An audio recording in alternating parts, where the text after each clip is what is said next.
Fundur settur í borgarstjórn Reykjavíkur þriðjudaginn 10. febrúar 2026 klukkan 15:06. Þessi fundur borgarstjórnar haldinn með Reykjavíkurráði ungmenna og árlegur fulltrúar Reykjavíkurráðs ungmenna sem flytja tillögur sínar hér í dag og 15 borgarfulltrúar. Allir fulltrúar á sameiginlegum fundi hafa atkvæðisrétt og borgarfulltrúar kynna tillögur, munu sem sagt fjalla tillögur hér í umræðinni og hver og ein tillaga verður afgreidd að lokinni umræðu hana. Tillöguflytjandi mun fyrst taka til máls og hefur 5 mínútur til að gera grein fyrir málinu, sem sagt 5 mínútna ræðuorðið.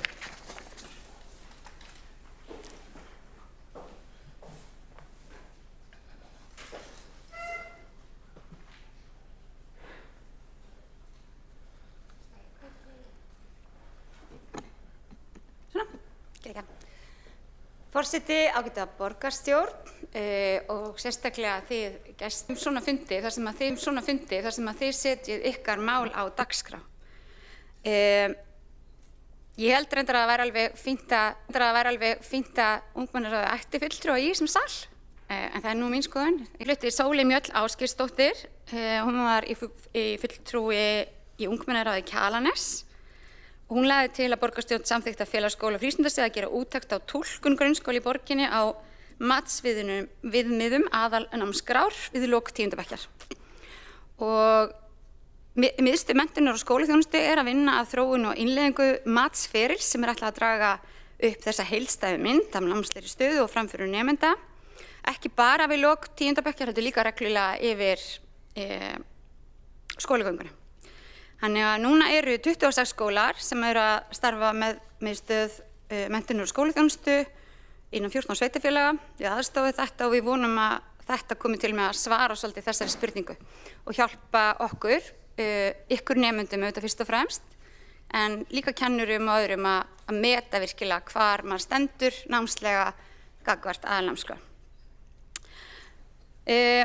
Marta Meyer, fulltrúi ungmennaráðs Laugardals, Háaleitis og Bústaða, lagði til að borgarstjórn samþykkti að gera fjármálalæsi að skildufagi í öllum 8. til 10. bekkjum í grunnskólum Reykjavíkur eigi síðar en með haustinu 2026.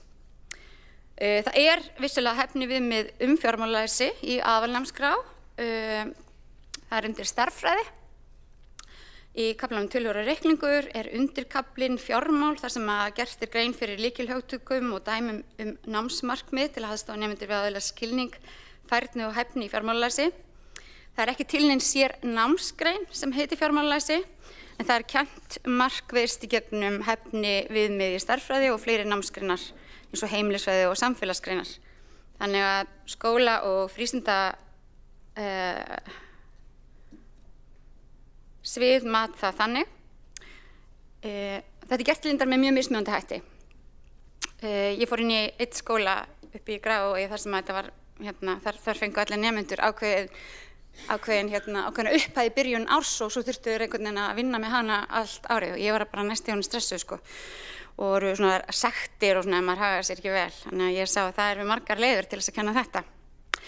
Nú Sverrir Logi Róbertsson, fulltrúi í ungmennaráði Laugardals, Háaleitis og Bústaða, lagði til að borgarstjórn fæli umhverfis- og skipulagsráði að bæta aðgengi gangandi og hjólandi að Skeifunni og að umbætur hefjist eigi síðar en vorið. Hún var kynnt og samþykkt þessi tillaga á fundi umhverfis- og skipulagsráðs 19. mars síðastliðinn. Þar hófust framkvæmdir á gatnamótum Grensásvegar og Ármúla og Skeifu síðasta sumar. Það svona standa en samt svona miðar vel og það megin markmið þar að bæta aðgengi og öryggi gangandi og hjólandi vegfarenda að Skeifunni og það hefur gengið frá stígum við Grensásveg 1 og nánari úrbætur og verða skoðar samhliða þróun Skeifunnar sem í fullum gangi. Þannig líka komið glæsilegt listaverk sem ég hveti ykkur til þess að skoða líka. Nú, fimmta tillagan var Ragnheiður Ósk Kjartansdóttir, fulltrúi ungmennaráði Grafarvogs. Hún lagði til að borgarstjórn samþykkti að beina því til stjórnar strætó að það verði frítt í strætó fyrir 18 ára og yngri á höfuðborgarsvæðinu frá með 1. janúar 2027. Á fundi borgarstjórnar 3. febrúar síðastliðinn var samþykkt tillaga samstarfsflokkana í borgarstjórn að frítt í strætó fyrir öll grunnskólabörn í Reykjavík.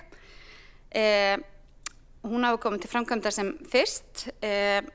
Mér var falið að útfæra það og kostnaðarmeta og svona koma með útfærsluna og hvernig við getum komið því við. En í það minnsta þá má segja að þetta sé áfangi í þeirri leið að ná 18. Þannig við fórum upp í 12 ára á síðasta kjörtímabili, núna erum við að fara þó að klára grunnskólann og svo er spurning hvað gerist í næsta skrefi. 7. tillagan var Magnea Þóri Guðlaugsdóttir, fulltrúi í ungmennaráði Árbæjar og Holta, sem lagði til að borgarstjórn samþykkti félagsskóla og frístundaráði að finna leið til að auka samstarf grunn- og framhaldsskóla í Reykjavík vegna framhaldsskóla kynninga fyrir 10. bekkinga og hvetja til þess að stóra framhaldsskólakynningin verði haldin árlega að hausti. Þetta var skoðað hjá skóla- og frístundasviði og talið að kynningar á námsframboði framhaldsskóla séu í góðum farvegi og undir öflugri stjórn og góðri samvinnu fagfólks á vettvangi grunn- og framhaldsskóla. Ragnheiður Andrésdóttir, fulltrúi í ungmennaráði Vesturbæjar, miðborgar og Hlíða, lagði sig hann til að borgarstjórn samþykkti að fela skóla- og frístundaráði að festa lífsleiknikennslu í grunnskólum í sessi sem sérstaka námsgrein og samræma áherslur og kennsluaðferðir á milli grunnskóla í borginni. Lífsleikni samofin námsgreinum og daglegu skólastarfi grunnskólans og áherslur samræmdar í aðalnámskrá grunnskóla og eftir svona eðli málsins samkvæmt hafa skólar eftir sem hafa verið ákveðið frelsi til þess að ákveða þetta og það var þeirra mat að það væri eðlilegt að svo væri. En allar breytingar á grunnkennslu eða grunnáherslum í lífsleikni yrðu að fara inn í aðalnámskrá grunnskóla sem er samþykkt á þingi, er rauninni barna- og menntamálaráðuneytið fer með aðalnámskrá. Þannig að skóla- og frístundasviðið fagnaði því engu að síður að fulltrúar ungmenna láti sér lífsleikni í kennslu varða og þau vildu koma því til ykkar, hvetja ykkur til þess að gera það áfram og koma hugmyndum innan skólana til skólastjórnenda. 8. tillagan var það Ísgerður Esja Nóadóttir sem var fulltrúi ungmennaráði Vesturbæjar, miðborgar og Hlíða. Hún lagði til að borgarstjórn fæli skóla- og frístundaráði að beita sig fyrir því að allar félagsmiðstöðvar hafi til umræðu húsnæði og búnað til að halda úti faglegu félagsmiðstöðvarstarfi í samræmi við viðmið og stefnu Reykjavíkurborgar eigi síðan haustið 2028. Ætti nú kannski vera frekar svona sjálfsagt tillaga. Skóla- og frístundasviðið vinnur og mun halda áfram vinnu sem snýr að því að laga húsnæði félagsmiðstöðva í Reykjavík. Innleiðingin á reglum fyrsta og annan notanda er að lokametrum í innleiðingu og gert er ráð fyrir því að verkefni ljúki núna í haust. En auðvitað á húsnæði félagsmiðstöðva að vera, hvað skrifaði hann?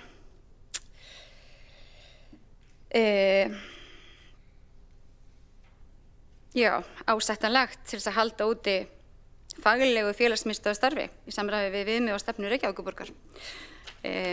Mér langar að þakka fyrir þá tillögu og líka allar þessar fínu tillögur sem hafa verið lagðar nú þegar fram, bæði þessar í fyrra en líka eldri tillögur. Mér langar líka að þakka ykkur sem hafi fylgt þeim eftir inn í ráð og nefndir. Ég veit að það er stundum svolítið stressandi að koma inn á svona ráðsfundi og vera spurður út úr en það er hluti af ferlinu.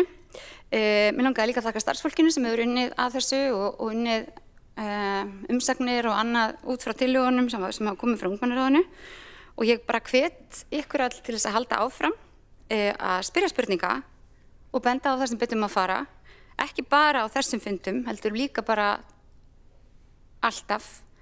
Hér eru borgarfulltrúar sem að vinna við það að vera ykkar fulltrúar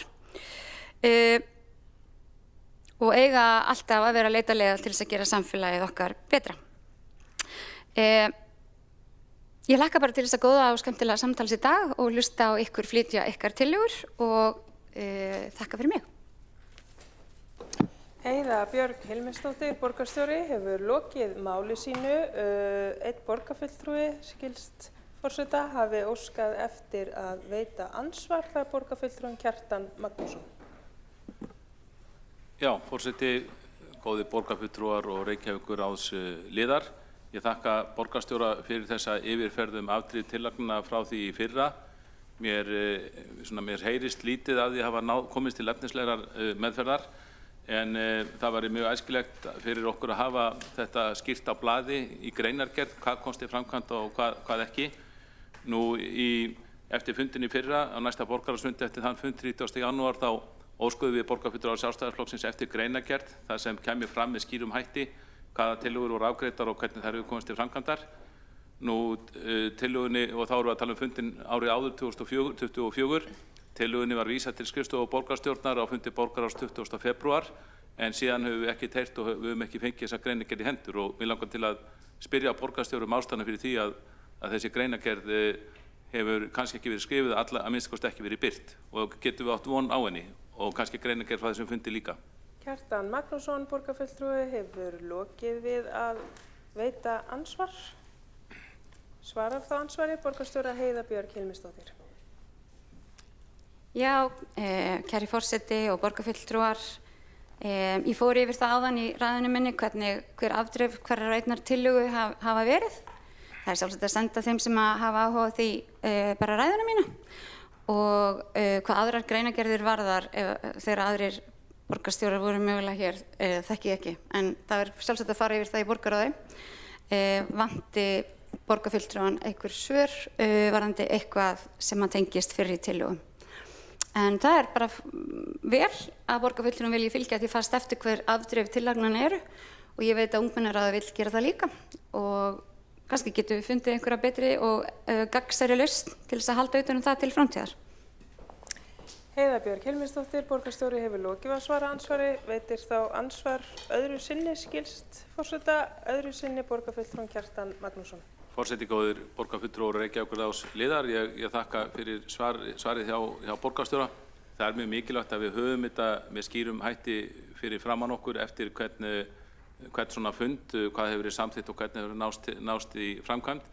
Tillagan í fyrra sem hefur ekki verið svarað, hún fjallaði tillögurnar frá 2024 og nú er komin 2026 og við höfum ekki fengið greinargerðin 2025. En fyrir einhverjum árum þá var, ef ég man rétt, hreinlega samþykkt að slík greinargerð skyldi liggja fyrir eftir hvern einasta fund borgarstjórnar og Reykjavíkurráðsins. Svo hættu þessar greinargerðir að berast og það er miður, og þess vegna er mjög æskilegt eins og borgarstjóri kom inn á að við fengjum þessar greinargerðir, hvort það er í formi ræðu borgarstjóra eða bara greinargerð sem slík, það kannski skiptir ekki öllu máli. Aðalatriðið er að við fáum upplýsingarnar, og auðvitað átti núverandi borgarstjóri að fylgja eftir þessari tillögu þar sem henni var vísað til skrifstofu borgarstjórnar 20. febrúar 2025. Kjartan Magnússon, borgarfulltrúi, hefur lokið við að veita ansvar öðru sinni, og svarar þá ansvar öðru sinni Heiða Björg Hilmisdóttir, borgarstjóri. Já, velkomin í borgarstjórn, kæru unglegar, forseti og ágæta borgarstjórn. Skrifstofa borgarstjórnar lítur ekki stjórn borgarstjóra, þannig að það verður þá frekar að beina spurningunum til forseta eða þeirra sem að sjá utanumhald borgarstjórnarfunda. Hins vegar finnst mér sjálfsagt að leggja fram slík yfirlit, ekki séð þessa beiðni, hún hefur ekki borist mér sérstaklega, en sjálfsagt að fara yfir það, og ég get líka algjörlega séð fyrir mér að við getum haldið utanum þetta bara á vefnum, þannig að hver sem geti flett því upp þegar framlega stjórnir. Það er tillögur sem hafa verið lagðar fram á ungmennaráðsfundum og hvað hefur orðið þar og hverju þær var að hafa orðið til leiða. Því að stundum, og ég man bara eftir nokkru þannig tillögum sem hafa í rauninni ekki náða fram að ganga á 1 ári en eftir 2 eða 3 ár, og það var líka gaman að fylgja því eftir að geta sýnt skilmerkilega á vefnum. Heiða Björg Hilmisdóttir, borgarstjóri, hefur lokið við að svara ansvar öðru sinni. Telst að ansvörum lokið undir þessari ræðu og göngum við til útsendrar dagskrá. Það er tillaga fulltrúa í ungmennaráði Laugardals, Bústaða og Háaleitis lengingu opnunartíma sundlauga, og tekur til máls ungmennaráðsfulltrúin Sigríður Dúa Brynjarsdóttir.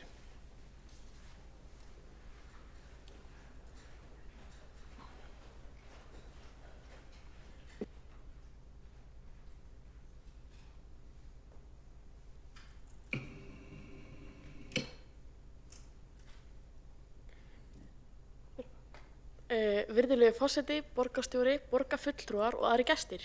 Ég heiti Sigríður Dúa Brynjarsdóttir og kem frá ungmennaráði Laugardalsbústaða og Háaleitis. Ísland þekkt fyrir mjög margt en sérstaklega sund. Sundið spilar svo stóran hluta af íslenska menningu að sundmenning Íslendinga komst á lista UNESCO yfir lifandi hefðir. Því fáránlegt að skerða á opnun í helstu sundlaugum á landinu. Hversu oft hafið þið ætlað að fara í kvöldsund en þurft að hætta við af því að sundlaugin lokar eftir svo stuttan tíma? Þetta kemur mjög oft fyrir mig og ungmenni í mínu hverfi. Í dag eru sundlaugar opnar til 9 helgar en til kl. 10 á virkumdögum og sama tíma sumrin.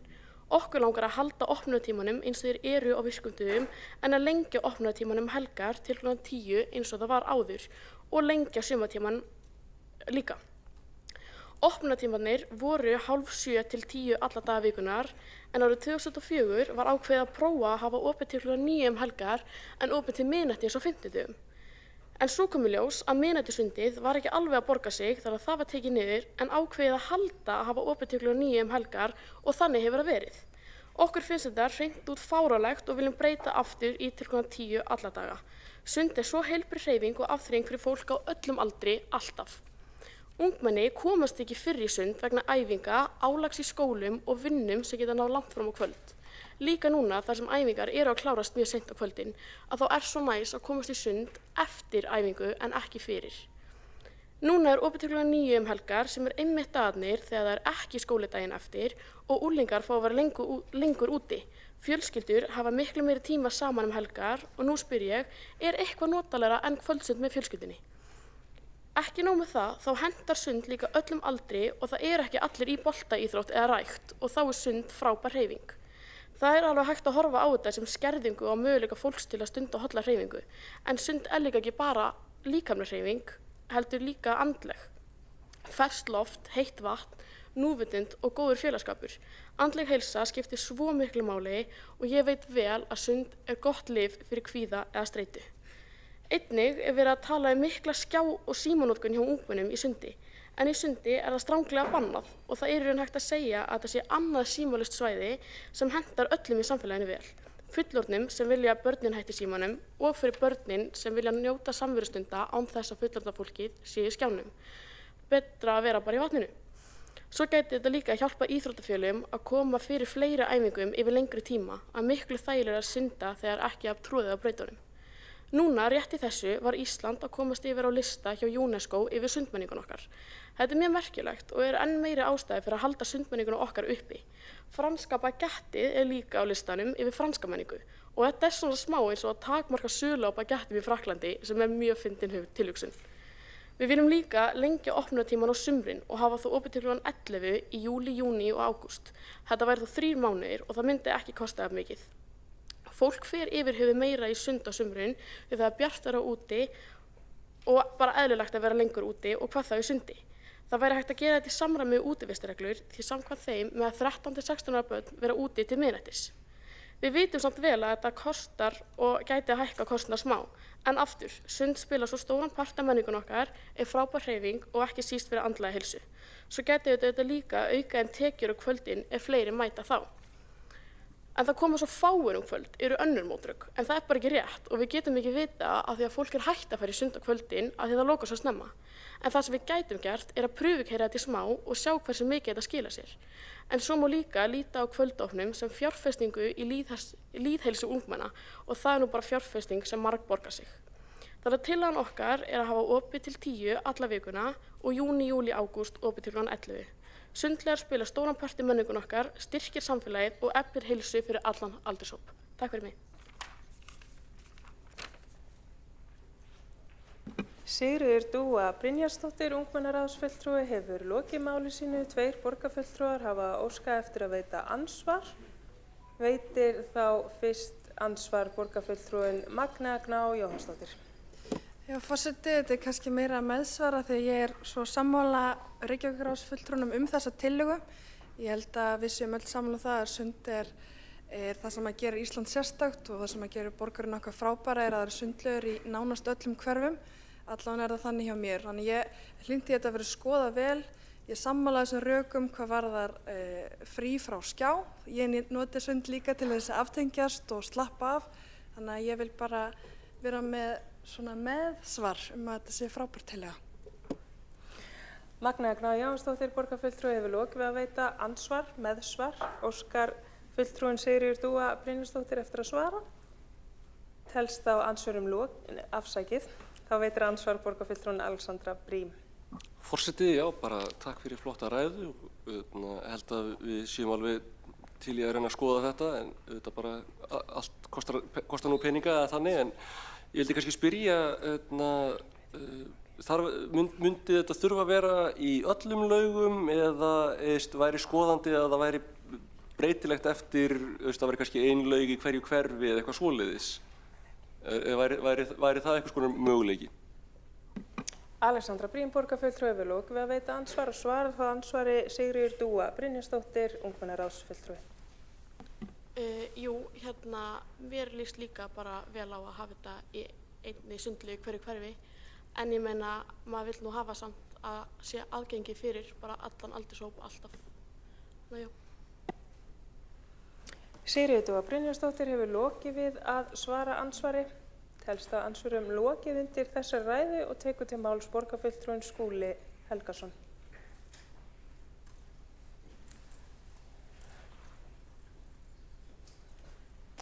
Forseti, ágæta borgarstjórn og sérstaklega kæru fulltrúar í Reykjavíkurráði ungmenna. Gaman að vera með ykkur hér á þessum mikilvæga fundi.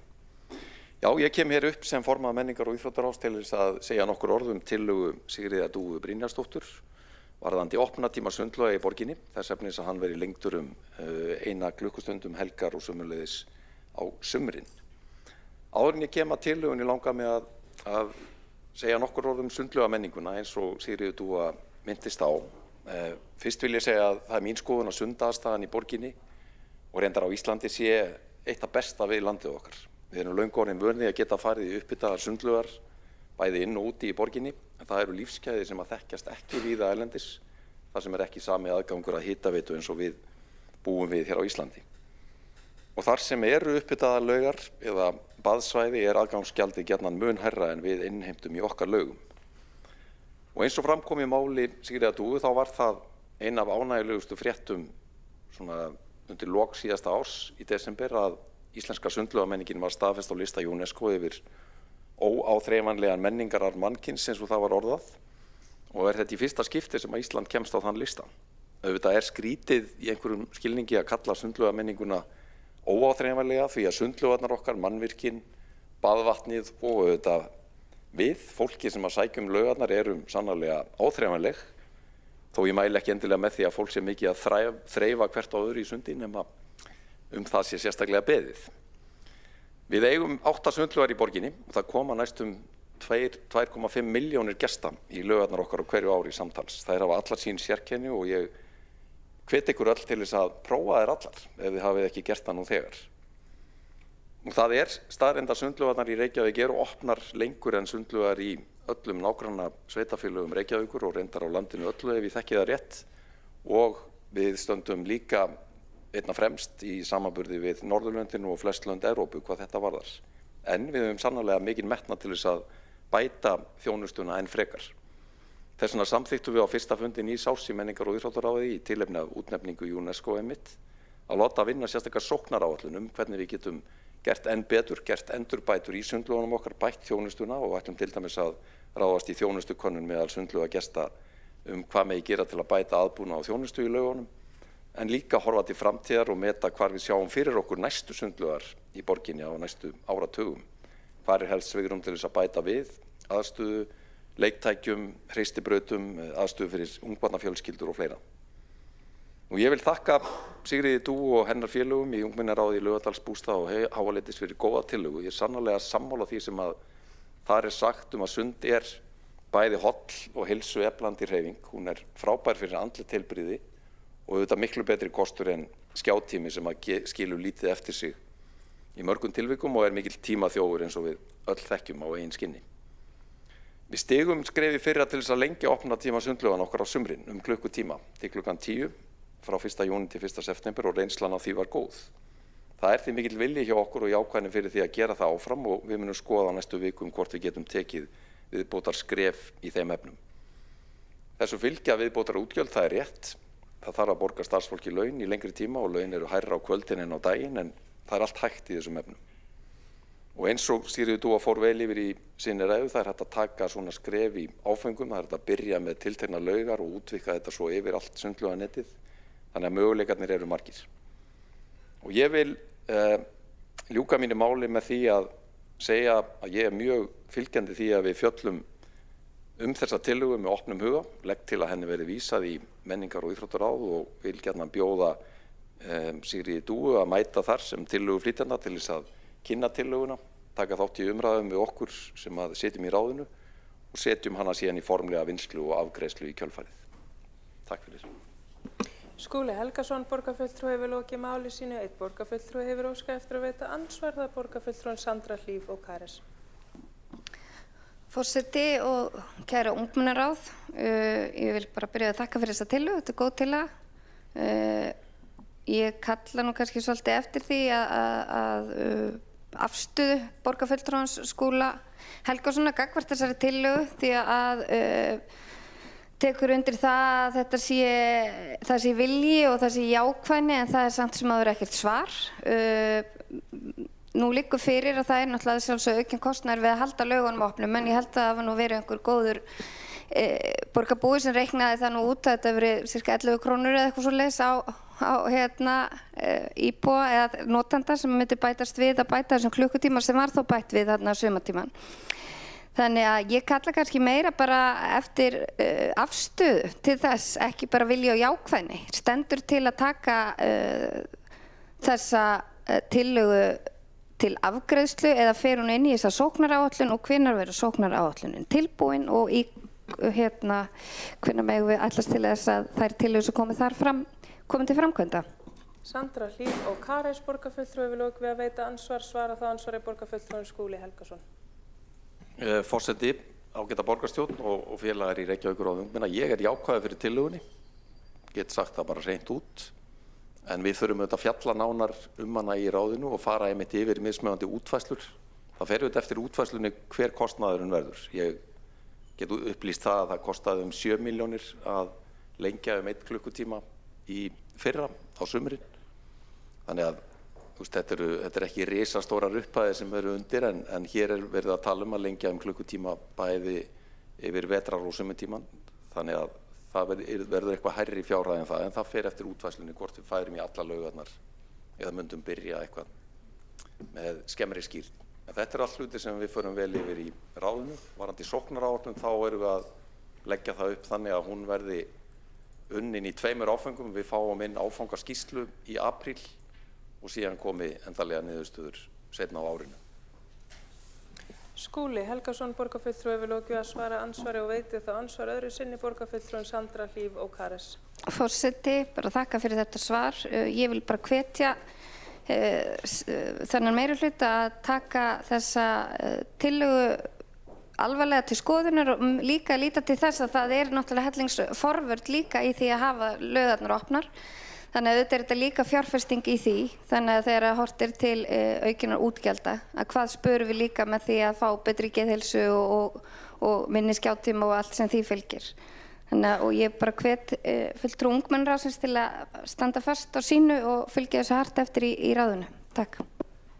Sandra Hlíf og Kares, borgarfulltrúi, hefur lokið við að veita ansvar öðru sinni og svara það ansvar öðru sinni, borgarfulltrúin Skúli Helgason.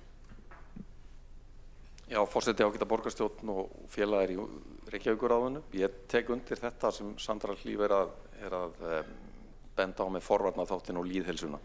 Það skiptir mjög miklu máli að við séum að verja okkar tíma skynsamlega. Það er bara ekki til, held ég, hollari eða meira hressandi hreyfing heldur en að fara í sund.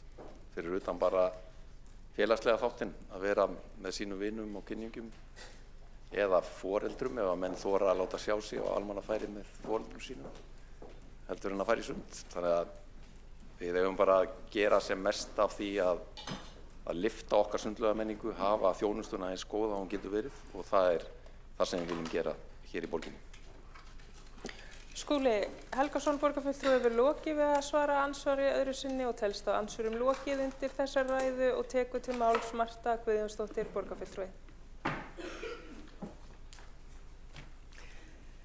Forseti, ágætu borgarfulltrúar og ágæta ungmennaráð Reykjavíkur almennis sundlaugar í Reykjavík í helstum borgarhlutum.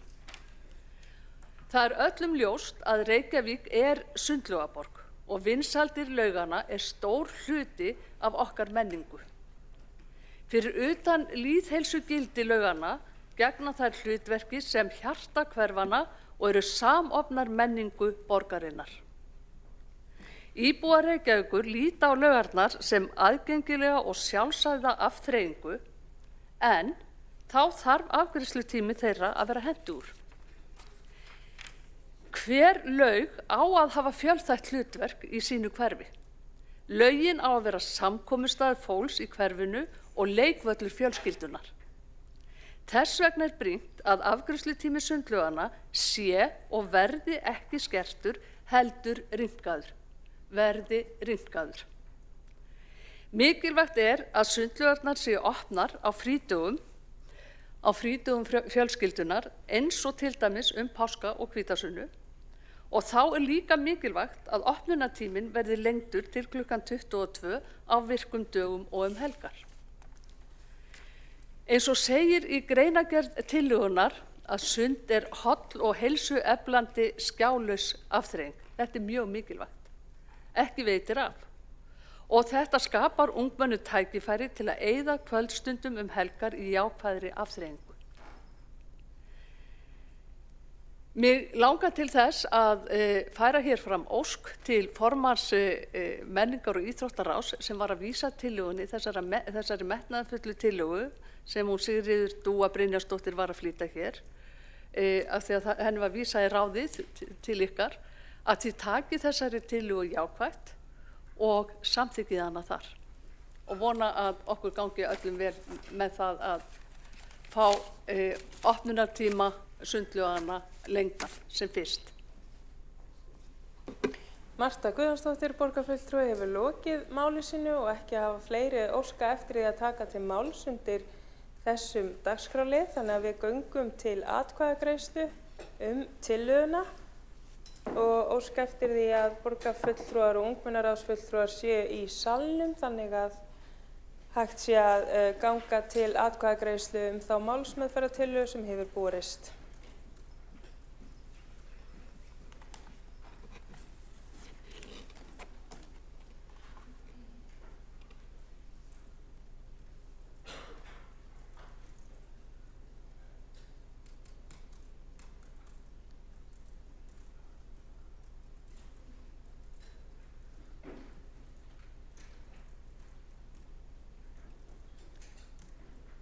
Borist hefur málsmeðferðartillaga að vísa tillögu fulltrúa í ungmennaráði Laugardals bústaða og Háaleitis lengingu opnunartíma sundlauga til meðferðar menningar- og íþróttaráðs. Þeir fulltrúar sem samþykkja vinsamlegast gefið þess merki.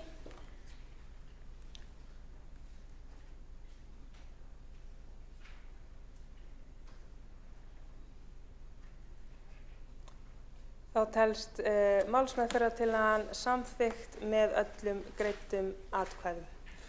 Þá göngum við til næsta dagskrárliðar sem tillaga fulltrúa í ungmennaráði Laugardals bústaða og Háaleitis að lengja og auka við opnunartíma félagsmiðstöðva og tekur til máls ungmennaráðs fulltrúinn Jökull Logi Sigurjónsson.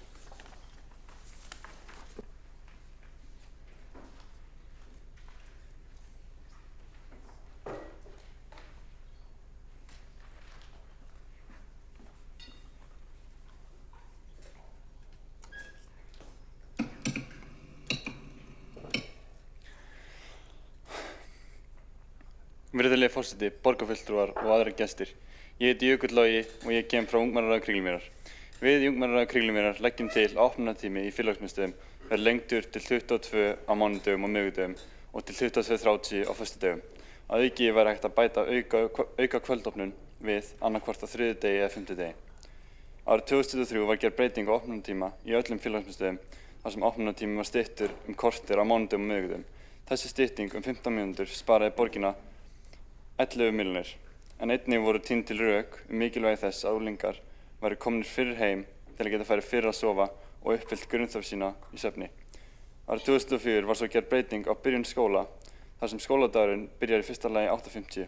Þá spyrja mig hvort þær forsendur til styttingar opnunartímans varðar svefngæði séu ekki brostnar og af hverju þá ekki hægt að hafa aftur opið til 10.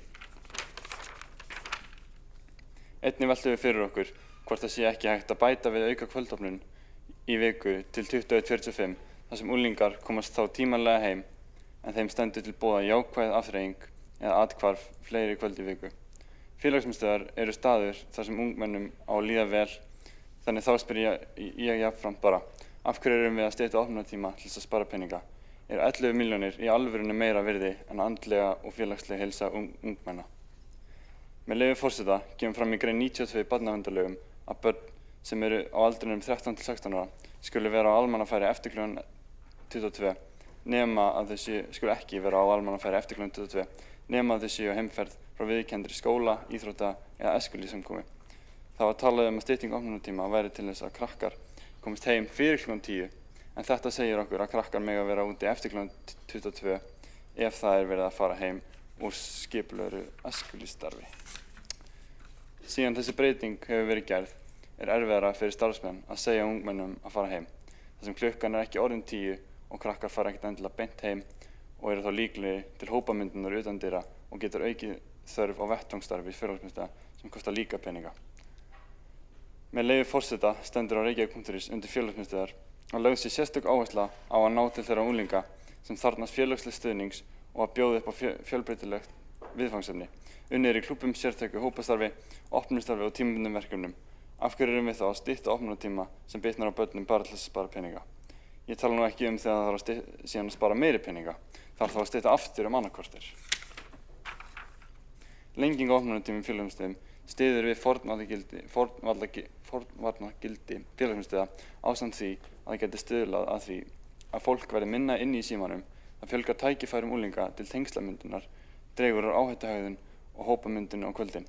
Félagsmiðstöðin mín reyndist mér vel þar sem að ég kynntist mikið af fólki og hún var staður sem ég vissi að ég geti farið til ef mér leið illa eða eitthvað svoleiðis. Og voru það sorgarfréttir fyrir alla í kringum mig að frétta af styttingunni fyrirvarnalaust og að því virtist án alls samráðs við unglingana sem sækja starfið.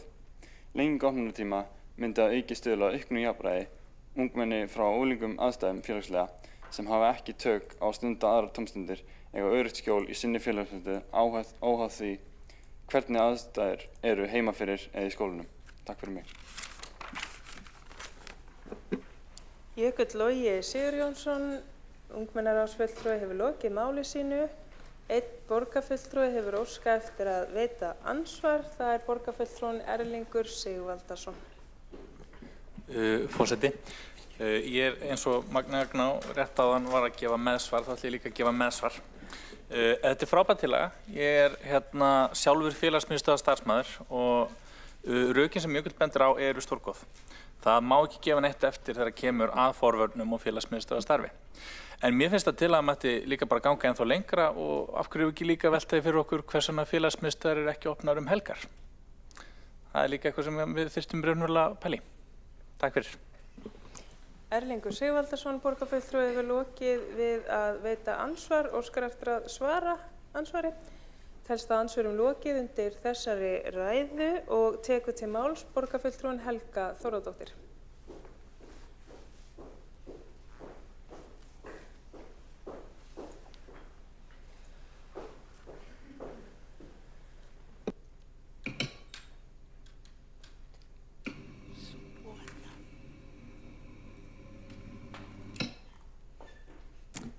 Forseti, borgarfulltrúar, kæru ungmennaráðsfulltrúar og gestir.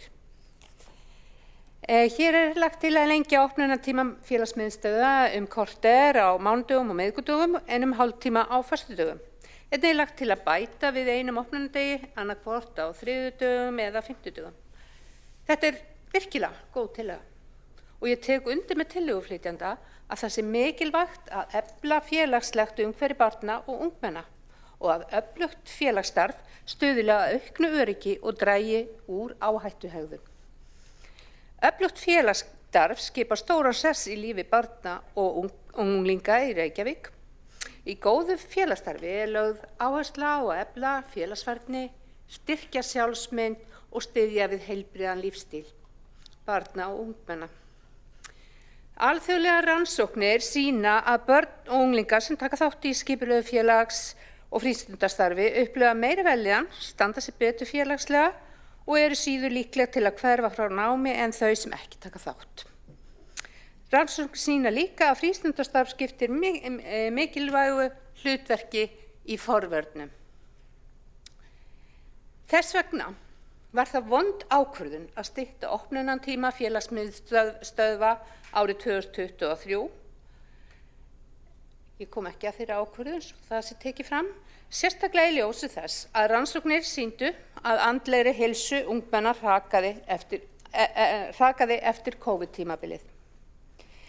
Í umfangsmikilli rannsókn breskra stjórnvalda kemur fram að þegar dregið er úr starfi félagsmiðstöðva aukast líkur á neikvæðum samfélagslegum afleiðingum og hér höfum við til dæmis horft upp á aukið ofbeldi, aukna vanlíðan meðal barna og ungmenna. Það sem við vitum að aukið félagsstarf eykur vellíðan og minnkar ofbeldi, þá eigum við að sjálfsögðu að styrkja félagsstarfið enn frekar. Í skóla- og frístundaráði, þar sem ég er formaður, höfum við þó nokkuð rætt hvernig styrkjum og eflum félagsstarf barna enn frekar. Í lok nóvember skilaði stýrihópur forvarnir og aðgerðum ofbeldi barna og ungmenna tillögum það hvernig unnið skuli heildstætt gegn ofbeldi sem beindist að börnum og ungu fólki. Þar komu fram tillögur að lengja opnunartíma félagsmiðstöðva og að efla sértækt hópastarf fyrir börn á aldrinum 10 til 12 ára og að starfið færi fram í 5 félagsmiðstöðvum þar sem þörfin væri mest. Það eru nefnilega vísbendingar aukið ofbeldi í þessum hópi. Þetta má að líkindum rekja til þess að mörg þessara barna hófu skólagöngu í COVID-faraldrinum og skortir þjálfun í félags- og tilfinningafærni. Einnig var lagt til að auka þátttöku foreldra í skóla- og frístundastarfi og mig langar að segja ykkur frá í því samhengi að segja ykkur frá skemmtilegu starfi sem heitir Foreldrahermir í félagsmiðstöðinni Hólmaseli. En tilgangur með því verkefni er að auka foreldrasamstarf með því að hafa sérstaka foreldraopnanir í félagsmiðstöðum en þessar opnanir foreldra hafa verið gríðarlega vinsælar og vonandi verður þetta, það fyrirhugað að taka þetta í fleiri félagsmiðstöðum, sem mjög skemmtilegt. En aftur á tillögunum, skóla- og frístundasviði var falið að rýna tillögur stýrihópsins forvarnir og aðgerðir gegn ofbeldi sem tengjast sviðinu og forgangsraða þeim og koma í framkvæmd. Þessi vinna er í gangi á sviðinu svo ég á frekar vona á að félagsstarf verði eflt strax næsta haust, eða ég vonast til þess. Í tillögu ungmennaráðsins er lagt til að breytingarnar á opnunartíma félagsmiðstöðva taki gildi ekki fyrr en haustið 2027. En ég vona að það verði komið breytingar fyrr og að við gerum þessar breytingar í skrefum. Einfaldast er að bregðast við að lengja tíman á þeim dögum sem þegar er opið. Nú þarf ég að flýta mér. En stærri skref væri að fjölga opnunardögum og það væri hægt að gera það í einhvers konar skrefum. Og í því samhengi vil ég nefna að á síðasta borgarstjórnarfundi þá ákveðum að veita reykvískum grunnskólabörnum frítt í strætó og á það að taka gildi 1. maí. En það gefur nemendum möguleika á að fara milli félagsmiðstöðva. Aðeins að bæta við, ég komin fram yfir tíma, ég legg til að þessari fínu tillögu verði vísað til skóla- og frístundaráðs til meðferðar og ég mun taka fagnandi á móti henni sem formaður ráðsins. Helga Þórðardóttir, borgarfulltrúi, hefur lokið máli sínu og þá tekur næst til máls Magnea Gná Jóhannsdóttir, borgarfulltrúi.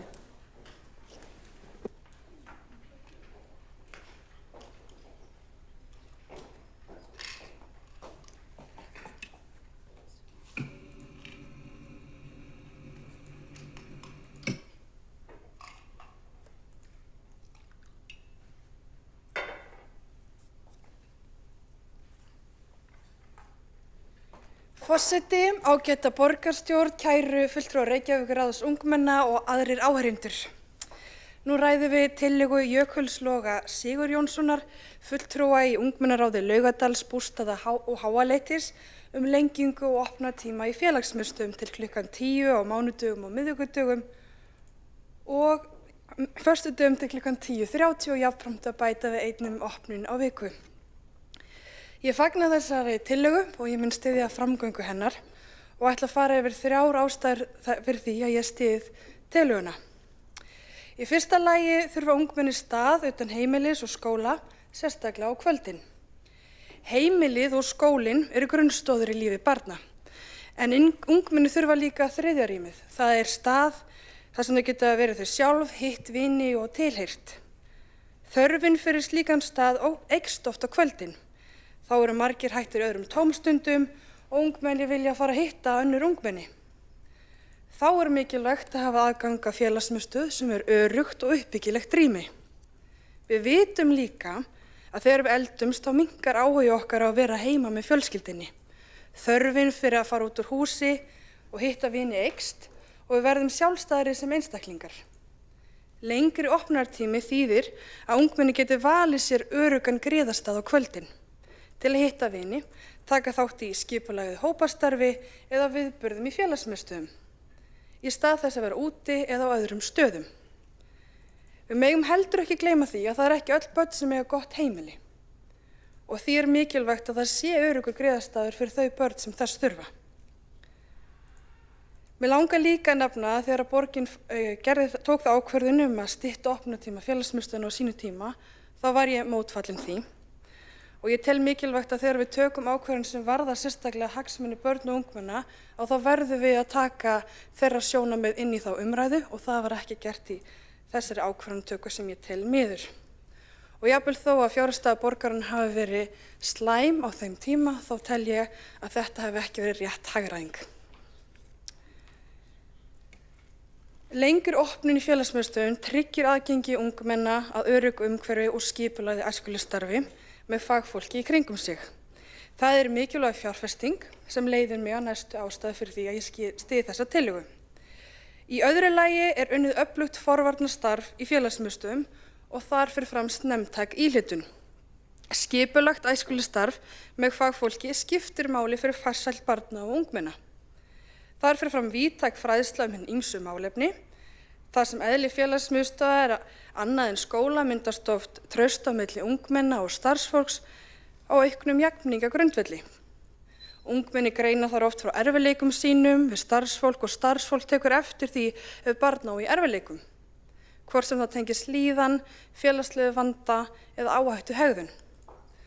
Rannsóknir sýna að frístundastarf gegnir mikilvægu hlutverki í forvörnum og þær hafa jákvæð samfélagsleg áhrif til langs tíma. Í þriðja lagi langar mig að nefna að félagsmiðstöðvar efla unglingamenningu og þátttöku ungmenna í samfélaginu. Í félagsmiðstöðvum fá ungmenni tækifæri til að skapa, skipuleggja starfið og tilheyra. Og þar fyrir fram þjálfun í grunnfærni sem nýtist börnum alla þeirra ævi. Ungmenni fá í félagsmiðstöðvum tækifæri til að vinna að áhugamálum sínum, efla skapandi hugsun, lýðræðisvitund og félagsfærni í gegnum starf í stúdíói, skipulagningu viðburða, fræðslu, ungmenna, lýðræðisverkefnum og verkefni sem styrkja sjálfstraust og félagsfærni. Þetta er staðfest í rannsóknum sem benda til þess að börn sem taka þátt í skipulagðu frístundastarfi líði betur, eru með betri félagsfærni og eru ólíklegri til þess að verða brottfallsnemendur. Kjarni málsins er sá að félagsmiðstöðvar eru ekki bara staður fyrir afþreyingu, þær eru öruggt rými, griðastaður og hvetjandi og uppbyggilegur vettvangur fyrir ungmenni. Rannsóknir hafa ítrekað bent á mikilvægi félagsmiðstöðva og við eigum að gera allt sem í okkar valdi stendur til að tryggja aðgengi ungmenna að þeim. Best væri ef að starfsemi þeirra væri lögfest, þannig að öll börn á Íslandi ættu aðgengi að félagsmiðstöðvum, en það er þó ekki verkefni okkar hér í þessum sal. Ég þekki starf félagsmiðstöðva af einraun. Ég var sjálf barn sem að sótti félagsmiðstöðvar og svo starfaði ég í félagsmiðstöð og það er án efa það skemmtilegasta og mest gefandi starf sem ég hef unnið við. Þar sem að ég sá á hverjum degi hvað áhrif þetta starf hefur og hvernig traust myndast, hvernig börn blómstra þegar þau fá rými til að tilheyra og hvernig er þetta að grípa snemma inn í þegar eitthvað er að.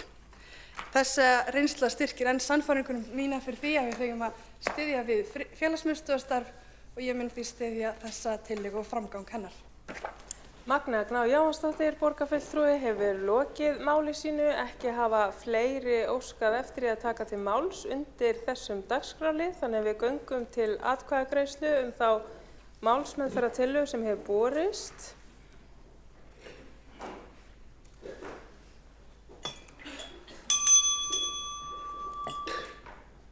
Óskar eftir því allir fulltrúar séu í borgarstjórnarsalnum, þannig að hægt sé að kjósa málsmeðferðartillöguna.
Borist hefur málsmeðferðartillaga við tillögu fulltrúa í ungmennaráði í Laugardals, Bústaða og Háaleitis að lengja og auka við opnunartíma félagsmiðstöðva.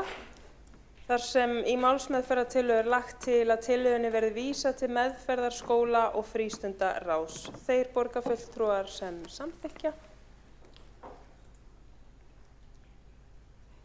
Þá er málsmeðferðartillagan samþykkt með öllum atkvæðum, 23. Og þá göngum við til næsta liðar á útsendri dagskrá sem er tillaga fulltrúa í ungmennaráði Árbæjar og Holta að hækka frístundastyrk barna og ungmenna og tekur til máls ungmennaráðsfulltrúan Ragnheiður Gróa Elvarsdóttir.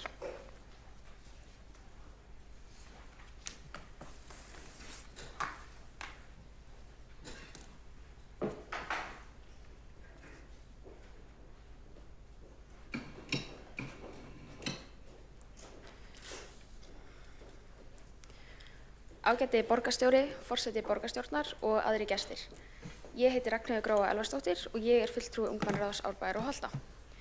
Við leggjum til að frístundastyrkur barna og ungmenna verði hækkaður 25.000 krónur eða upp í 100.000 krónur.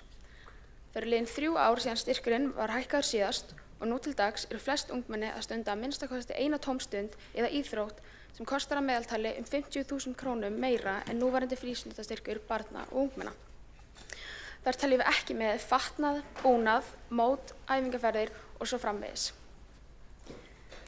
Við í ungmennaráði Árbæjar og Holta sendum póst á frístundakorta@reykjavik.is til að forvitnast meðal annars fyrri hækkanir frístundastyrksins og hvort það væru einhver fyrirhuguð plön að hækka hann. Við sendum póstinn fyrir rúmi mánuði síðan en höfum ennþá ekki fengið neitt svar. Við tókum því málin í eigin hendur og fundum þessa grein á síðu Reykjavíkurborgar sem lesin er með leyfi forseta. Frístundastyrk Reykjavíkurborgar var komið á árið 2006 undir heitinu frístundakortið. Styrkurinn var í upphafi greiddur fyrir seinni hluta ársins 2007 að upphæð 12.000 krónur. Árið 2008 var styrkurinn síðan greiddur í fyrsta skipti allt árið og var upphæðin þá 25.000 krónur. Þann 1. janúar 2015 var styrkurinn hækkaður í 35.000 krónur og svo var hann hækkaður í 50.000 krónur þann 1. janúar 2017. Styrkurinn hækkaði svo síðast fyrir 3 árum og fór þá upp í 75.000. Við í ungmennaráði Árbæjar og Holta gerum könnun sem við sendum út í hverfin okkar þar sem við könnuðum meðal annars hversu há upphæðin er að stunda tómstundir og íþróttir nú til dags. Úr þessari könnun fengum við 218 svör. Við fengum þær niðurstöður að meðalkostnaður fyrir íþrótta- og tómstundaiðkun var 130.000 krónur á ári, sem næstu í helmingi hærri heldur en núverandi styrkur. en lægsta verð var 18.000 krónur og hæsta tæp 1 milljón. Öll getum við verið sammála að forvarnir eru mjög mikilvægar fyrir börn og ungmenni. Rannsóknir sýna að það fylgir því mikil forvörn að stunda íþróttir og eða tómstundir. Flest börn sem stunda einhvers konar íþróttir eða tómstundir eignast fleiri vini, líður betur og eru ólíklegri til að sýna áhættuhegðun. Sum börn og ungmenni fá ekki tækifæri til að stunda allar þær tómstundir eða íþróttir sem þeim langar til að stunda. Þar sem styrkurinn er einungis 75.000 krónur. Okkar mat er að þetta fjármagn er ekki nógu hátt fyrir forráðafólk þeirra barna og ungmenna sem eiga ekki nógu mikið á milli handana. Þetta getur valdið því að barnið eða ungmennið sem hefur ekki efni á því getur upplegað mikla vanlíðan.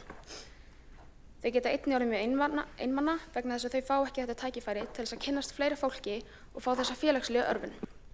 Öll börn eiga skilið sömu tækifæri óháð uppruna og bakgrunns. Að hækka frístundastyrkinn hagnast fyrst og fremst börnum og ungmennum en einnig öllum sem koma að lífi þeirra, þar með talið fjölskyldumeðlimir, vinir, kennarar og frístundastarfsmenn, en auðvitað er þetta ekki tæmandi listi. Við leggjum til að þessi tillaga taki gildi 1. janúar 2027. Takk fyrir mig.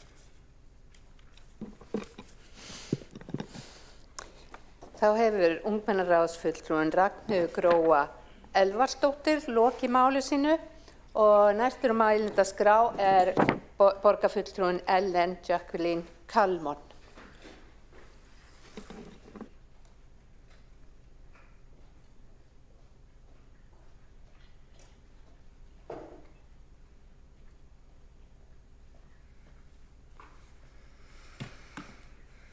Forseti, ágæta borgarstjórn og kæru fulltrúar Reykjavíkurráðs ungmenna og aðrir áheyrendur. Ég vil nú byrja á því að þakka henni Ragnheiði Gróu Elvarsdóttur fyrir svona ítarlega yfirferð á sögu frístundastyrksins og er ansi imponerið yfir frumkvæðinu sem var tekið í að gera könnun í hverfinu og bara virkilega vel að sér staðið. En þessi borgarstjórnarfundir með fulltrúum úr Reykjavíkurráði ungmenna eins og í dag finnast mér skemmtilegustu fundirnir. Hér fáum við fjölbreyttar tillögur sem eru sérsniðnar af börnum og ungmennum og því fagna ég. Ég tel þennan vettvang lýðræðislega mjög mikilvægan þar sem að ungmenni fá tækifæri til að kynnast í hvernig lýðræði virkar, eiga þetta samtal og samráð og þar sem þau kynnast líka kostum þess og göllum. Að því í slíku samráði þar sem tillögur eru lagðar fram og fá svo formlega afgreiðslu, þá er þetta mikilvægt að hafa í huga að þrátt fyrir samráð og oft mikla vinnu, það nást ekki alltaf allar tillögur í gegn. Þrátt fyrir gott samtal, þrátt fyrir að það hafi verið hlustað og þrátt fyrir að góð rök liggi fyrir málinu.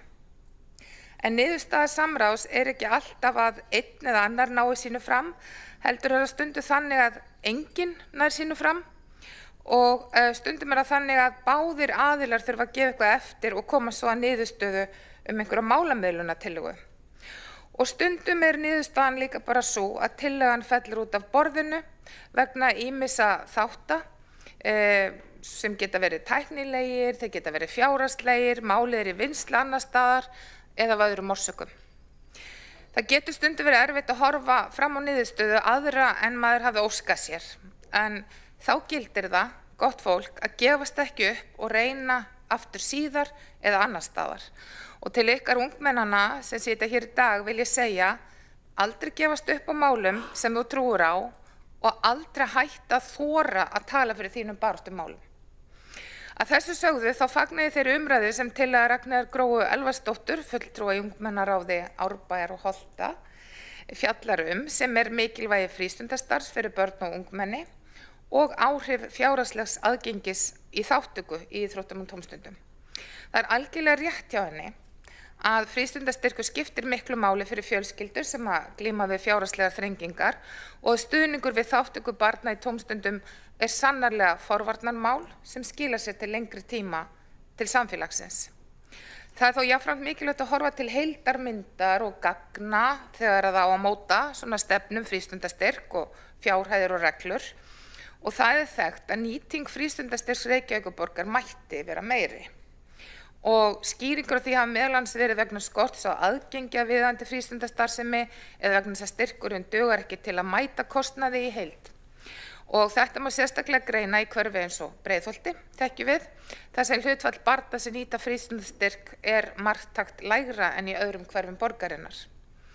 En það hefur verið unnið að því innan borgarkerfisins að tryggja betri nýtingu frístundastyrks og það hefur sannarlega skilað árangri. Og ég vísa hérna í fundargerð menningar, íþrótta og tómstundaráðs frá 27. september 2024. Þar segir, með leyfi forseta, að nýting frístundastyrksins hefur aukist og eru nú um 82% barna nýta styrkin sem hæsta hlutfall frá upphafi. Það líka afar jákvætt að nýtingin eftir aldri að aukast svo börn haldast lengur í formlegu frístundastarfi og brottfall ungmenna úr íþróttum og öðru frístundastarfi minnkar verulega meðal barna 13 til 16 ára. En þrátt fyrir þessa aukningu þá má þetta alltaf gera betur og við sjáum að frístundastyrkurinn nýtist ekki öllum börnum jafnt og að núgildandi kerfi kallar á endurskoðun. Og það mætti skoða leiðir til að tryggja frístundastyrkurinn nýtist enn betur í beinu samstarfi við frístundaþjónustu, íþróttarhreyfinguna og listgreinaskóla, svo eitthvað sé nefnt. Og ég vil leggja til að tillögunni verði vísað til menningar- og íþróttaráðs til skoðunar með það að markmið að skapa eins réttláta og hagkvæma útfærslu á hægt sem tryggir jöfnuð og að sem flest börn og ungmenni geti tekið fullan þátt í uppbyggjandi frístundastarfi óháð efnahag forráðamanna þeirra. Og þá þakka ég aftur Ragnheiði Gróu Elvarsdóttur fyrir tillöguna.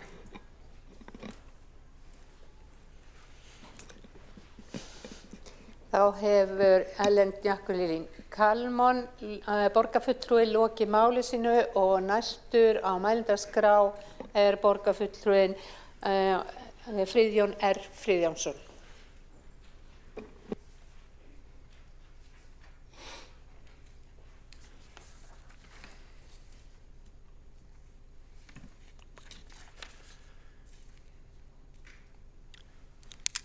Forseti, eins og borgarfulltrúin Ellen Kalmon kom hérna inn á hóf mál sitt áðan að þá langar mig til þess að byrja að þakka Ragnheiði Gróu fyrir tillöguna.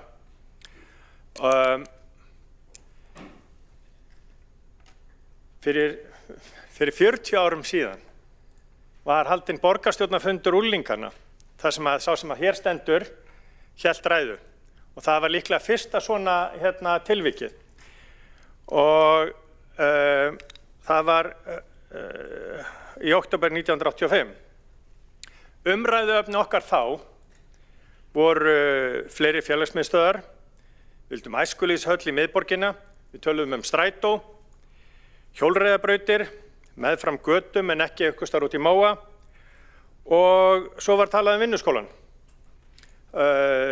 Við sem þá vorum 14 og 15 ára töldum að vinnuskólinn og vinnan þar væri allt og einhæf, kaupið of lágt og verkstjórnin léleg. Það hefur kannski ekki margt breyst, þannig að en í frásögn fjölmiðla frá þessum degi þá kom fram að ræðumaður hefur komið inn á það að unglingar vildu reiðbrautir í borgina og þó að sé langt liðið að þá fórum við ekki milli staða á Hestbakki þannig að þetta hefur líklega verið að fjalla hjólreiðabrautir en fjölmiðlar sögðu líka frá því að við gerðum okkur grein fyrir því að hlutirnir kostuðu peninga og við töldum að mætti spara til dæmis með því að hætta að gera svona vel við borgarfulltrúa. Draga úr öllum þessum veisluhöldum sem að borgarfulltrúar voru að njóta. Og svo buðum við öllum borgarfulltrúanum að ball kvöldið. Við fengum smá umfjöllun í fjölmiðlum en sama dag komu 20.000 konur saman á Lækjartorgi til þess að fagna 10 ára afmæli kvennafrídagsins. Þannig að skipuleggjendur þessa dags hefðu kannski aðeins hafa það í huga en þetta var ofboðslega áhugaverð og skemmtileg lífsreynsla og ég ætla ekki að segja að ég hef leiðst út í pólitík þess vegna. Í þessum hópi líka þeir sem að töluðu þá einn varaborgarfulltrúi Framsóknarflokksins sem að vildi bæta aðstöðu félagsmiðstöðvanna. En að tillögunni. Þessi tillaga alveg góð, hún góð og hún hvetur okkur til umræðu og umhugsunar málefnið. En við þurfum líka að hafa það í huga að hvað kostnaður felst í henni. Því að við erum að tala 20.000 ungmenni og það eru 80% þeirra sem að nýta frístundakortið. Að óbreyttu, ef að þessi tillaga yrði samþykkt, þá myndi þetta hafa í för með sér 425 milljón króna útgjaldaaukningu. Frístundakortið fór úr 700 milljónum fyrir 3 árum síðan upp í 1200 milljónir í fyrra. Þannig að það er ekki eins og það sé ekki verið að leggja duglega í málaflokkin. En það er kannski, en þessi tillaga og þegar hún fer inn í menningar- og íþróttaráð, þá gefur hún okkur tilefni til þess að eins og borgarfulltrúinn Elín Kalman kom inn á, að ræða forsendur frístundakortsins og af hverju og hvernig við ætlum að styrkja við þá sem helst þurfa á því að halda að njóta frístundastyrks. Ég er ekki alveg sannfærður það að svona blankett hækkun, ef ég má sletta, forseti, fyrir alla sé nái því fram sem að við viljum. Við sáum það fyrir 2 árum síðan að það var mikil umræða það að íþróttafélögin hækkuðu gjöldin þegar að frístundastyrkurinn hækkaði. Þannig að mér langar, ég fagna þessari tillögu og tíminn er alveg útrunnin en þegar þetta er mikilvægt og það er mikilvægt sko að við nýtum hann í íþróttir en það er líka mikilvægt að við notum hann í menninguna og tónlistarnámið. En við þurfum að gera það með ábyrgum og sjálfbærum hætti þannig að það er mikilvægt að við tökum hana til efnislegrar umræðu og umfjöllunar inn í ráðinu og tökum tillöguna alvarlega og afgreiðum hana og vinnum hana. Og þannig að lokum langar bara til þess að þakka ungmennaráðinu og Ragnheiði Gróu fyrir þessa tillögu. Takk. Þá hefur Friðjón R. Friðjónsson borgarfulltrúi lokið máli sínu og telst þá ræðum lokið undir þessum lið og þá munum við ganga til kosninga ef allir eru hér málsmeðferðartillögu að tillaga fulltrúa ungmennaráðs Árbæjar og Holta að hækka frístundastyrk barna og ungmenna verði vísað til meðferðar í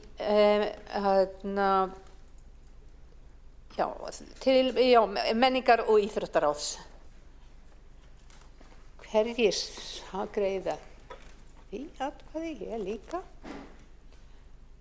Þá er meðferðartillagan samþykkt með öllum greiddum atkvæðum og gengið er þá til næsta dagskrárliðar sem er tillaga fulltrúa ungmenna í ungmennaráði Vesturbæjar, Miðborgar og Hlíða að fulltrúar Reykjavíkurráð ungmenna fái áheyrn í fleiri fagráðum og mun ungmennafulltrúinn Indriði Nökkvi Þóreyjarson flytja þá tillögu.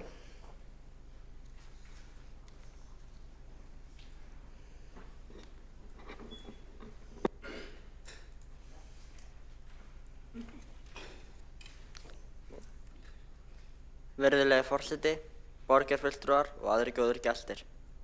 Ég heiti Indriði Nökkvi Þóreyjarson og er hérna fyrir ungmennaráð Vesturbæjar, Miðborgar og Hlíða og okkar tillaga snýst að auka samráð við ungmenni með að veita fulltrúum Reykjavíkurráðs ungmenna áheyrnarrétt í fleiri fagráðum Reykjavíkurborgar. Þetta eru allt fagráð sem koma börnum við. Velferðarráð sér barnavernd, umhverfis- og skipulagsráð sér vinnustólan sem erum við tillögum hér í dag og menningar- og íþróttaráð hefur ýmis málefni ungmenna hjá sér, til dæmis Sitthúsið. Þetta eru bara nokkur dæmi málefni sem við fáum fá tækifæri til að gefa okkar álit á. Að auki er stór partur af að vera barnavernd sveitarfélag að við höfum formlega rödd innan þessara málefna. Við höfum hugsað mikið tillöguna og hvaða vandamál gæti komið upp ef hún verður samþykkt. Ef við byrjum á kostnaði, þá hann lágur en í algjöru hámarki væri hann rúmlega 2 milljónir, 2,5 milljónir. En ég myndi stórefast að við myndum fara yfir 1 milljón. Já, og það væri ef fulltrúi myndi mæta alla fundi allt árið sem er ekki til að taka inn í reikningin og sumarfrí og eitthvað þannig. Já, einnig hefur minnst á að setja ungmenni í fagráðum gæti haft áhrif á mætingu þeirra í skóla. Eins og fyrirkomulagið í skóla- og frístundaráði, það skiptast 2 fulltrúar á að mæta á fundi og það hefur voðalega lítil áhrif á mætingu þar sem þetta allavega 3 tímum á mánuði. Og já, að lokum var nefnd svo ástæða hvort börn myndu vilja vera í svona starfi. Það er vert að taka fram að við erum að biðja þetta því við upplifum að það sé ekki nóg vel hlusta á okkur og þetta er okkar tilraun til að bæta stjórnsýsluna. Samráð þarf að vera byggt kerfislega en ekki á tilfinningum einstakra embættismanna. Til að ljúka máli mínu þá viljum við nefna að þessi tillaga mun auka lýðræðisþátttöku ungmenna og gera samráð kerfislegt sem við teljum að mætti bæta og er eitthvað sem er ekki nóg vel gert eins og er. Við munum geta gert bókanir mikilvæg mál, brauðist við stórum málum ungmenna, hratt og örugglega og að samráð mun ekki týnast á milli kjörtímabila. Takk fyrir mig. Þá hefur Indriði Nökkvi Þóriðarson ungmennaráðsfulltrúi lokið máli sínu og hefur einn borgarfulltrúi óskað eftir að veita ansvar og veiti þá ansvar Sabine Leskop, borgarfulltrúi. Já, forseti, ég þakka fyrir þessu tillögu og bara þeirra gífurlega áhuga sem er á bak við hana. Ég myndi bara vilja bæta við, sem formaður mannréttindaráðs, að það gæti líka verið margspennandi fyrir fulltrúa Reykjavíkurráðs starfs. Við erum að fjalla þar hinsegin málefni, kynjajafnrétti, ofbeldisvarnir, fjölmenningu eða fatlað fólk, þannig að ég held að það gæti verið alveg mjög spennandi og ég væri mjög glöð að fá fulltrúa. Þá hefur Sabine Leskop, borgarfulltrúi, lokið við að veita ansvar vill ungmennaráðsfulltrúin. Þá er ansvörum lokið undir þessari ræðu og næstur á mælendaskrá er borgarfulltrúin Magnea Gná Jóhannsdóttir.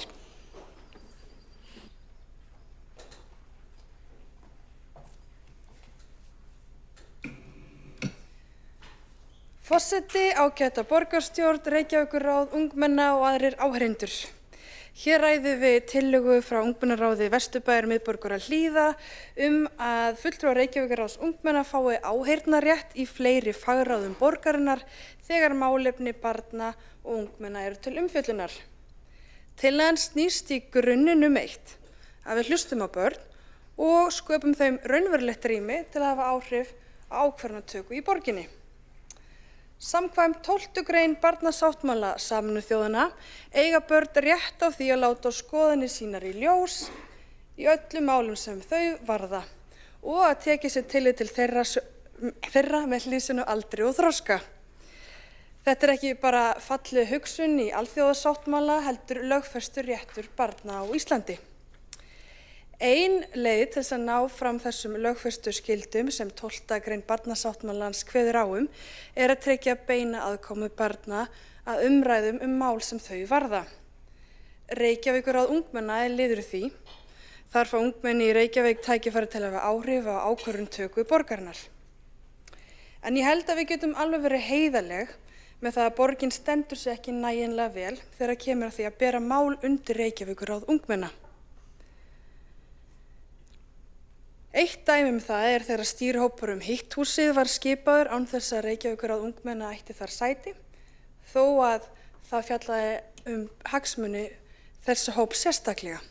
Þetta er auðvitað eitthvað sem á ekki að gerast, en er kannski til marks að í gegnum söguna hafa börn ekki haft mikil völd eða áhrif í samfélaginu og enn eru uppi sjónarmið að börn eigi ekki taka þátt í ákvörðunartöku. Því er ég ósammála. Ég tel einmitt að börn geti varpað fram mjög mikilvægri innsýn inn í ýmsu málaflokka borgarinnar. Þau nota gangstéttir, skólalóðir, íþróttahúsin, félagsmiðstöðvar og almenningsgarðana og skólana mun miklu meira en við sem sitjum hérna í borgarstjórn. Þess vegna vill ég að Reykjavík verði barnvænt sveitarfélag og það krefst þess að við förum í kerfisbreytingum sem setur börn og réttindi þeirra í fyrsta sætið og eigum raunverulegt samráð við börn og það felur líka í sér að börn eigi áheyrnarfulltrúa í fagráðum borgarinnar. Þau sveitarfélög sem hafa orðið barnvænt sveitarfélag og fengi börn sem áheyrnarfulltrúa inn í ráð hafa talað hvað hafi bætt ákvörðunartökuna. Þannig hafa þeir kjörnu fulltrúar sem hafa verið að leggja fram tillögur mögulega bakka með tillögur því að ungmennaráðið segir, herri, þetta er ekkert góð hugmynd, við munum ekkert nota þetta á þennan hátt. Og þannig nýtast líka þeir fjármunir sem borgin á mun betur og stað sem hentar þá börnum betur þegar við erum að fjárfesta í innviðum fyrir börn. En forseti, ég vil nefna 3 megin ástæður fyrir því að ég vil samþykkja þessa tillögu. Í fyrsta lagi er þátttaka barna og ungmenna grundvallarréttur. 12. grein barnasáttmálan undirstrikar það að börn eigi að fá að taka þátt í umræðu mál sem þau varða. Það er því réttlátt að börn fái rödd við borðið og áheyrnarrétt í fagráðum.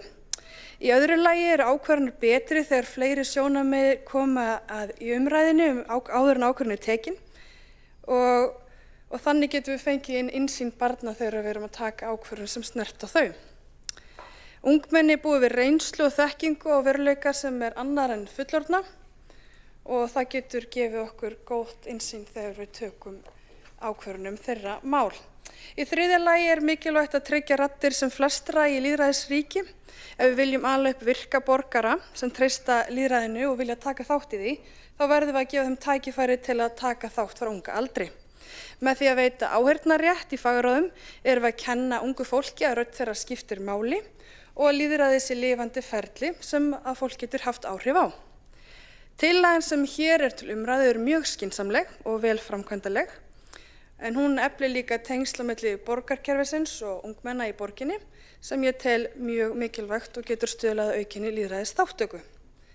Forseti, við verðum að skapa raunverulegt rými til þátttöku barna og ungmenna. Ég styð þessa tillögu en ætla að leggja til að henni verið vísað til forsætisnefndar sem fer með samþykktir borgarinnar. Af því að ef við samþykkjum þá þarf að endurskoða samþykktir en þar verður lagt áherslu á að fulltrúi frá Reykjavíkurráði geti komið inn og fylgt málinu eftir forsætisnefnd. Ég vil að lokum þakka fyrir þessa tillögu og ég vona að hún fái góðan framgang.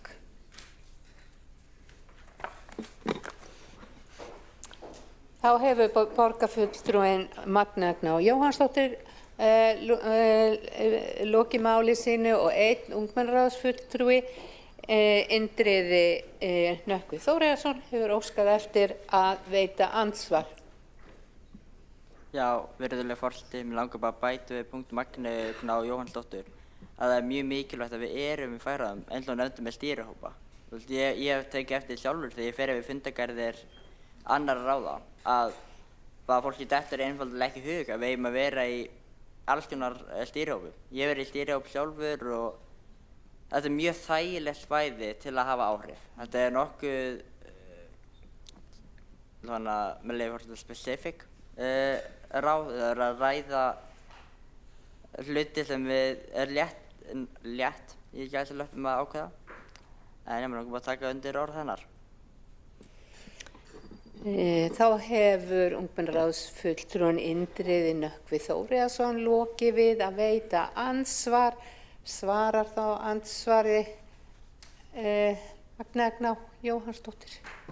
Forseti, ég vil þakka fulltrúanum fyrir andsvarið og ætla að taka undir með fulltrúanum að það er mjög mikilvægt að við tryggjum það að þegar við erum að skipa stýrihópa eða starfshópa að rödd barna sé alltaf tryggð, alveg eins og í fagráðum borgarinnar. Þannig að ég bara tek undir með þér, þetta er eitthvað sem við þurfum að taka til okkar og ég held að stundum þá gleymist að setja upp gleraugun sem að horfa á réttindi barna og þess vegna er kannski brýnt að borgin fari í þetta vegferð að verða barnvænt sveitarfélag þannig að það komi inn í borgarkerfið þessi áhersla á að leggja áherslu á réttindi barna sem þau eiga svo sannarlega bæði í alþjóðasáttmálum og svo íslenskri löggjöf.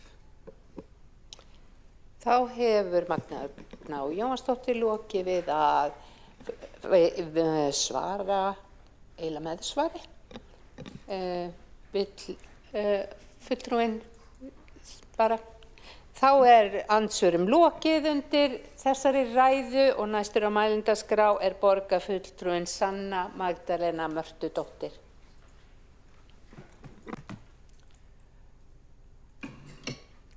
Forseti og borgarstjórn og Reykjavíkurráð ungmenna, ég þakka fyrir þessa tillögu og þakka Indriða Nökkva Þóriðarsyni, fulltrúi í ungmennaráði Vesturbæjar, miðborgar og Hlíða fyrir umfjöllun á henni. Ég á því að það þurfi að hlusta meira á börn og ungmenni en ekki bara hlusta heldur leitast við að fá fram fjölbreyttar raddir barna og ungmenna oftar og við fleiri mál. Ég get alveg viðurkennt það að þegar ég var yngri þá vissi ég ekki alveg hvað fólkið í þessu húsi væri nákvæmlega að gera. Ég vissi að það tengdist mínu svona dagsdaglegu lífi en mér fannst kannski skorta eða vanta að það kæmi frekara upplýsingagjöf út úr Ráðhúsinu til að við gætum svona fylgst með því hvað borgarfulltrúar í þessu húsi væri nú að gera. En eins og staðan núna þá erum við auðvitað með alls konar ráð og nefndir og núna það þannig að við erum með fulltrúa ungmenna í skóla- og frístundaráði og með leyfi forseta þá ætla ég að vísa hér í samþykkt fyrir skóla- og frístundaráð þar sem fjallað hennar verksvið og hver sæti í nefndinni en þar kemur fram með leyfi forseta skipan fulltrúar skólastjóra í leik- og grunnskólum, kennara í grunnskólum, starfsmanna í leikskólum og foreldra í leik- og grunnskólum eiga rétt til setu á fundum ráðsins með málfrelsi og tillögurétt. Fulltrúi stjórnenda frístundamiðstöð og fulltrúi Reykjavíkurráðs ungmenna eiga einnig rétt til setu á fundum ráðsins með málfrelsi og tillögurétt, tilvitnun lýkur. Þannig það í þessu ráði þar sem að fulltrúi ungmenna en það alveg eðlilegt að skoða hvort að það ætti ekki að vera í fleiri ráðum. Við erum með mannréttindaráð, við erum með menningar- og íþróttaráð, skóla- og frístundaráð, velferðaráð, umhverfis- og skipulagsráð og stafrænt ráð. Þannig að mér finnst líka mikilvægt þegar við fjöllum þessa tillögu einmitt í forsætisnefnd að við förum dálítið yfir hvernig við sjáum fyrir okkur hvaða málefni tengi sérstaklega börnum og ungmennum. Því auðvitað mætti í rauninni færa rök fyrir því að allt sem á sér stað innan borgarinnar tengi sérstaklega börnum og ungmennum og hefur áhrif á þeirra líf með einhverjum hætti. Þannig ég vona að við getum bara að skoða þetta nánar og jafnvel hvort að hvaða rök sé fyrir því að það sé ákveðin ráð þar sem að fulltrúar ungmennaráðs eru eða hvort að þetta ætti jafnvel að eiga mögulega við fleiri ráð. Eins og hefur verið komið inn á varðandi tímasetningu ráðsfundana að þá kannski ýmislegt sem þurft að skoða líkt og tillöguflytjandi kom inn á og þá til dæmis umhverfis- og skipulagsráð ofta funda á morgnana klukkan 9 á miðvikudagsmorgnum þannig að maður veit ekki hvort að það hentug tímasetning. En ég bara hlakka til að fjalla nánar þessa tillögu og við getum rætt hana í forsætisnefnd þar sem að fulltrúar allra 8 flokka í borgarstjórn eiga sæti þannig að við munum tryggja að koma fram sjónarmið frá öllum flokkum sem eru í borgarstjórn. Ég vildi einmitt nefna hvað var gagnlegt og þegar við héldum velferðarráðsfund daginn þá komu 2 fulltrúar ungmennaráðanna til okkar á fundinn og það var einmitt Indriði Nökkvi og Theodóra Líf Aradóttir og það var mjög gagnlegt að fá þeirra innsýn því við vorum að fjalla málefni barna og ungmenna þannig að það hefði verið frekar sérkennilegt ef við hefðum ekki fengið ungmenni til að koma inn á fundinn og tala við okkur. En það var einmitt ekki markvisst og það var ekki eitthvað sem var fest í sessi, þannig að það auðvitað mjög mikilvægt að við skoðum það.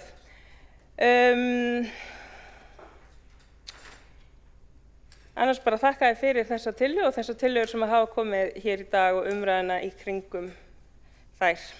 Takk fyrir.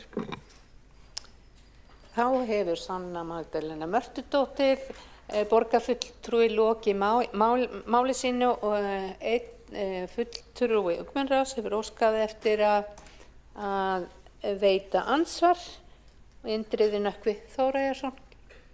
Já, það mjög mikilvægt að nefna að ég ekki að leggja til að við verðum á öllum fundum heldur nú var ég að vinna við tillöguna með að bara samþykkta hana sjálfa og það eru nefnd mál eins og barnavernd og vinnustólinn. En ég býst við að svona aðeins víðara málefni eins og strætó eða skipulagsmál, þá myndi það bara vera unnið í samstarfi við formann eða starfsmann ráðsins. Og við myndum bara komast að einhverju samkomulagi eða öðru slíkum, bara við mætum hérna undir strætóliðnum og förum síðan. En já, mér langar bara mjög skýra að við erum ekki að leggja til að vera alla fundi alltaf. En sem með mætingu, þá hugsa ég nú man ég nákvæmlega hversu margir tímar á dag í grunnskóla. En ég held að missa af einum skóladegi á mánuði sé alveg þess virði ef maður er að mæta fyrir mjög mikilvæg mál.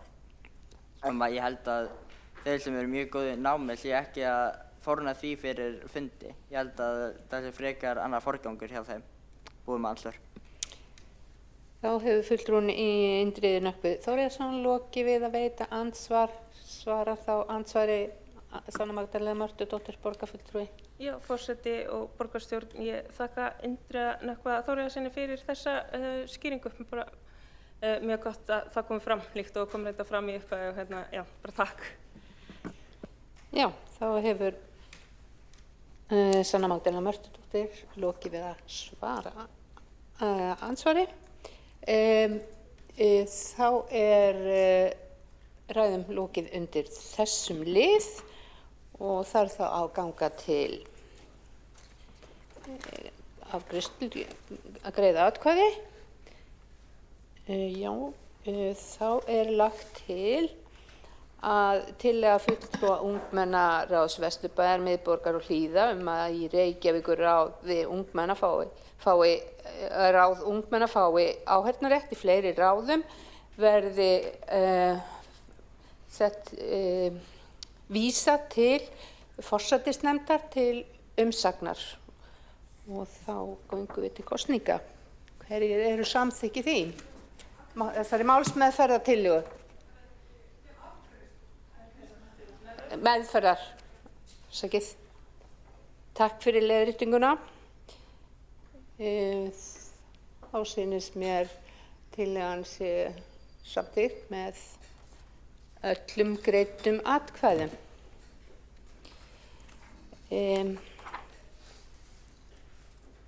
Þá næst á dagskrá tillaga fulltrúa í ungmennaráði Vesturbæjar, miðborgar og Hlíða að veita ungmennum á aldrinum 13 til 18 ára bókastyrk og tillögu flytjandi Magnús Sigurður Jónsson eða Jónasson, fyrirgefðu þig. Myndi ekki. Já, takk. Kæri forseti, virðulegir borgarfulltrúar, við í ungmennaráði Vesturbæjar, miðborgar og Hlíða leggjum til að ungmenni í Reykjavík á aldrinum 13 til 18 ára fái styrk að andvirði 15.000 króna sem væri sérstaklega merktur til kaupa á bókum. Öll ungmenni borgarinnar ættu að hafa rétt á að taka út þennan styrk og markmið hans að sporna gegn dvínandi lestraráhuga. Lestraráhugi ungmenna minnkar ár hvert og eru niðurstöður Íslands úr PISA-könnuninni í lesskilningi með leyfi forseta 6% stigum lægri en meðaltalið á hinum Norðurlöndunum. Árið 2015 setti ríkisstjórnin sér skýrt markmið að auka lesskilning barna þegar þjóðarsáttmáli læsi var tekin í gildi.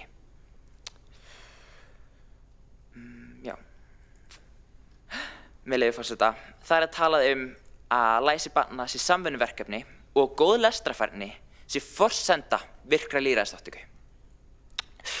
Með leyfi forseta nefni ég að Bandalag bandarískra bókasafna hefur að auki sýnt fram á að lestur skilar sér aftur til nemenda í auknum lesskilningi, bættum orðaforða og traustari málnotkun.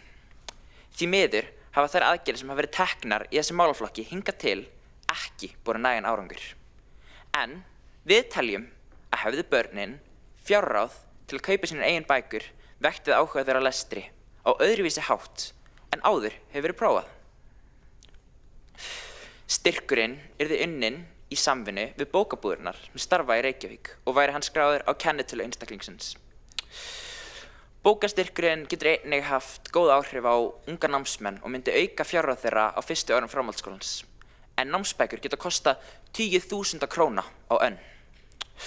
Borgin getur þannig tekið á sig lítinn hluta af fjárhagsbyrði framhaldsskólanema. Og teljum við að ef slegið væri á bókakostnað ungmenna hefðu þau meiri tök á að taka virkan þátt í félagslífi skólana, þar sem það getur kostað fúlgur fjár. Þetta verkefni myndi sérstaklega hagnast börnum sem búa við fátækt. Við í ungmennaráðinu viljum taka þátt í að leysa læsiskrísuna og samtímis slá á gjöld framhaldsskólanema. Okkur þykir mikilvægt að hlusta sig á ungar raddir þegar gerðar eru tilraunir til að taka á þessum málum, sem varða okkur svo mikið. Borgin á ekki að vera feimin við að reyna nýjar lausnir. Er ekki rétt að Bókaborgin Reykjavík sé tilbúin að hjálpa ungu fólki að lesa? Ég þakka áheyrn og takk fyrir mig.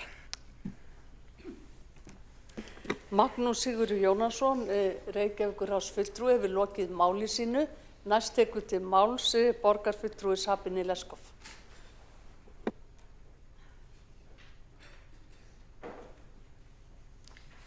Forseti, Reykjavíkurráð ungmenna og borgarfulltrúar, stoltir vinir og kannski stoltir foreldrar líka sem fylgjast með hér. Þessi fundur er okkur ávallt tilefni til að vera glaður og bjartsýn. Bjartsýn ekki bara fyrir þessi ungmenni sem tala hér, heldur lýðræði sem ógnað allstaðar í dag. Þetta lýðræði basl og barátta, ekki alltaf í tísku og stundum pínu leiðinlegt, en samt á endanum þess virði og undirstaða þess að geta verið glaður og bjartsýn hér. Fjölbreyttir raddir skipta máli, ungir en alls konar. Þegar ég byrjaði í borgarstjórn var ég held ég eina manneskja sem hafði ekki íslensku að móðurmáli og ég held ákvarðanir okkar eru betra fyrir vikið. Ég þakka Magnúsi Sigurði Jónassyni, fulltrúa í ungmennaráði Vesturbæjar miðborgar Hlíðar, fyrir hér framkomna tillögu bókakaup fyrir ungmenni í Reykjavík. Þetta mér hjartans mál. Þetta máli, spyrja sumir kannski, ekki nóg að hlusta á podcast, ekki nóg að lesa alls konar, allan daginn á netinu, hvað með rafbækur? Ég held svar við fyrsta spurninga, nei, það ekki nóg að hlusta á podcast, lestur í sjálfum sér mikilvægur. En þó að bækur og lestur sé að breytast, þá styðja þær við læsi, menningu, menntun og andlega vanlíðan. Að lesa skiptir máli fyrir menntun, börn og unglingar sem eru góðir að lesa standa sig betur í öllum námsgreinum. Og lesa skiptir máli líka fyrir framtíðarstörfin. Í flestum starfsgreinum, nánast öllum, lestur mikilvægur, í 90% starfa þurfi að vinna með skriflegu efni. Bækur geta breytt lífi ungs fólks, bók ljósmyndun sem gefin var að gjöf getur gert viðkomandi áhuga ljósmyndara, bók flugvélar getur vakið áhuga barns á flugi. En af hverju skiptir máli að lesa bækur frekar en bara eitthvað á netinu? Bókalestur reynir á minnið, en það þarf maður að muna hvað gerðist í upphafi bókarinnar. Maður þarf að muna nöfn persóna og sögupersóna, ótal smáatriði til að halda áfram. Og þess vegna einmitt ekki nóg að lesa bara alls konar á netinu, og ekki síst heldur vegna þess að þetta alls konar á netinu sem við lesum allan daginn yfirleitt á ensku og þetta mér líka mikið hjartans, ekki endilega góðri ensku. Ég vekkir á móti því að lesa enska bókmenntir, en enskan sem við erum lesa dagstaglega á netinu ekki endilega góð enska og það skiptir máli. En hvað með rafbækur? Rafbækur veita svo sannarlega aðgang að gríðarstóru safni af efni á netinu, hafa aukið útbreiðslu ýmissa bókmenntagreina eða höfunda. Á skjánum alls konar hægt að gera, leita, flétta og stækka og svona sem henda mér mjög vel. Hins vegar getur það líka valdið truflun vegna auglýsinga sem poppa upp. Rannsóknir sýna líka að nemendur sem velja stafrænan lestur alltaf umfram bókalestru hafa kannski tilhneigingu að vera minni tíma í lesturs og lesturskjá getur líka valdið áreynslu. Þannig við þurfum bæði og ég held að það þurfti að skoða það hvort slíkur styrkur þurfti að ná yfir rafbækur alveg eins og físiskar bækur. Ég gæti haldið endalaust áfram mikilvægi bókalestursins en ég legg hér til að vísa þessari tillögu til skóla- og frístundaráðs til meðferðar. Ég get ekki gefið loforð að við eða næsti borgarstjórn finnum allan þennan pening. Mér finnst það rosalega mikilvægt að við ræðum það bara mjög heiðarlega hér. Við erum að tala, við erum að taka þessu mál fyrir, við erum að ræða það af einlægni, en við getum ekki alltaf samþykkt öllu útgjöldum. En þessi tillaga gífurlega mikilvægt innlegg í umræðuna læsi og lestur barna og ungmenna og það mikilvægt að styðja við bókalestur barna og ungmenna. Í greinargerðinni segir með leyfi forseta markmið bókastyrksins að hvetja ungmenni til yndislesturs og stuðla að lesskilningu og væri styrkurinn því ný lausn til að sporna gegn dvínandi áhuga ungmenna. Forseti, ég mjög glöð að sjá að áhugin á lestri svo sannarlega ekki dvínandi í Reykjavíkurráði ungmenna. Borgarfulltrúi Sabina Leskop hefur lokið máli sínu. Næst tekur til máls borgarfulltrúi Erlingur Sigvaldason.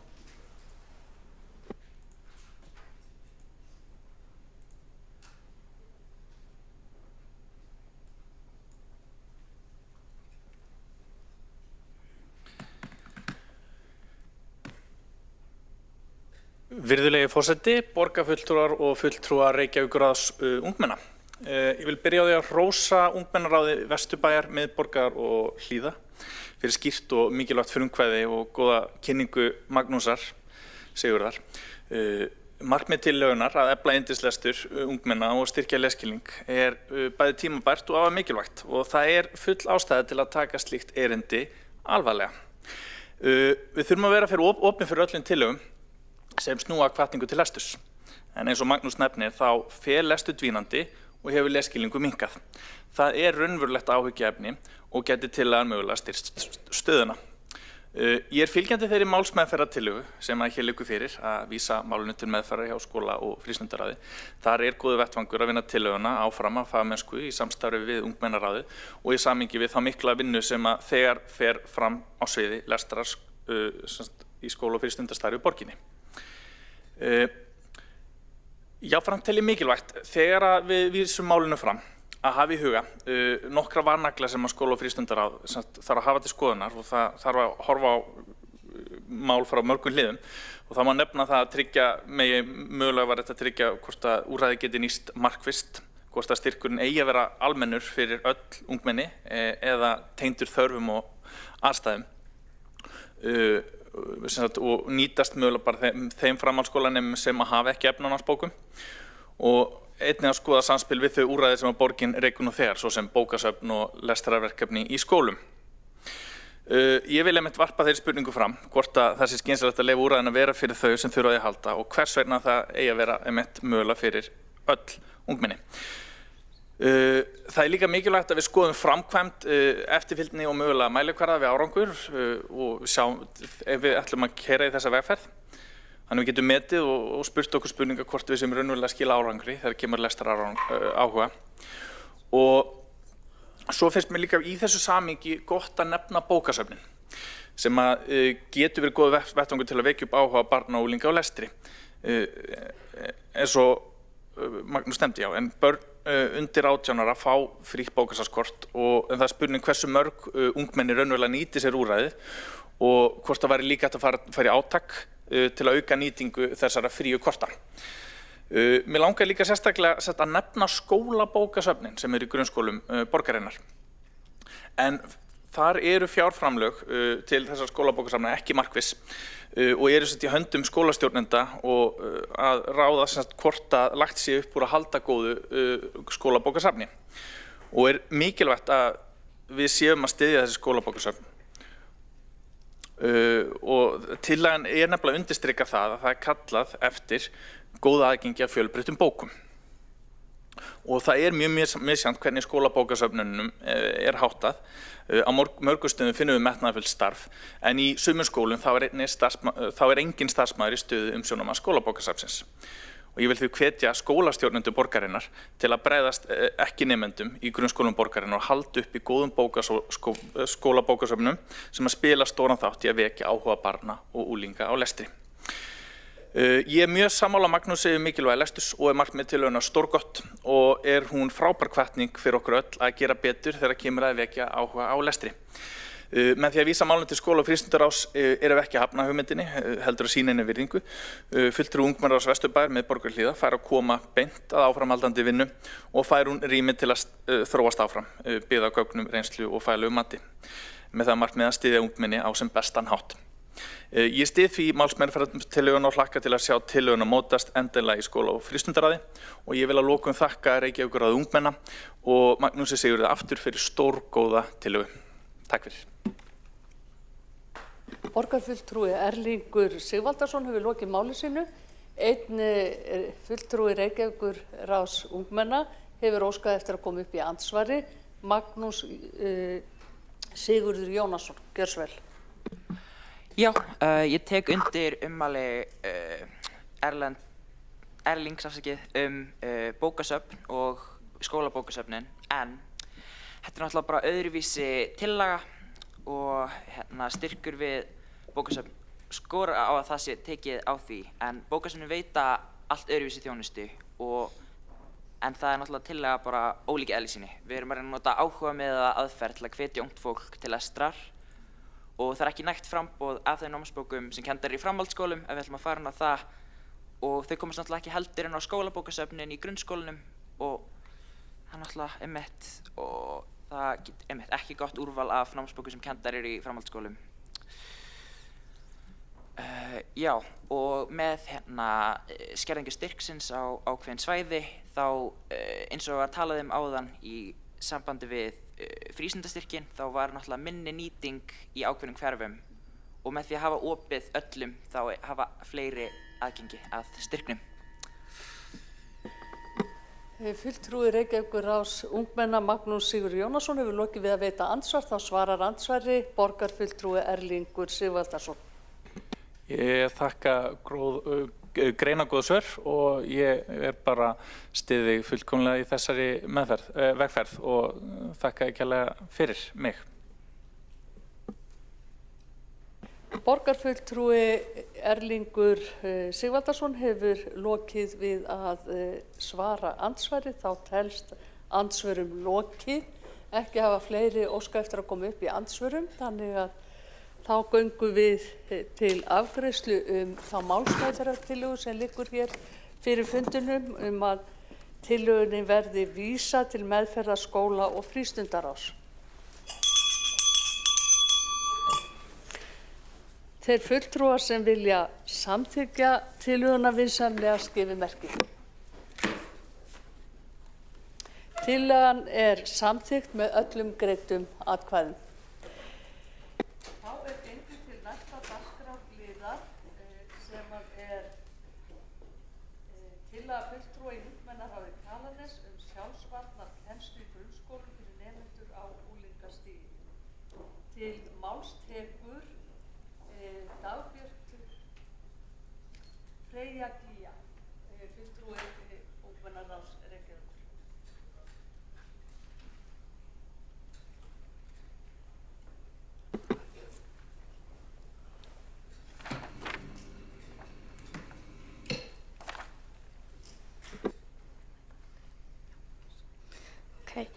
Virðulegur forseti, borgarstjóri, Reykjavíkursráðsmeðlimir, borgarfulltrúar og aðrir fundargestir.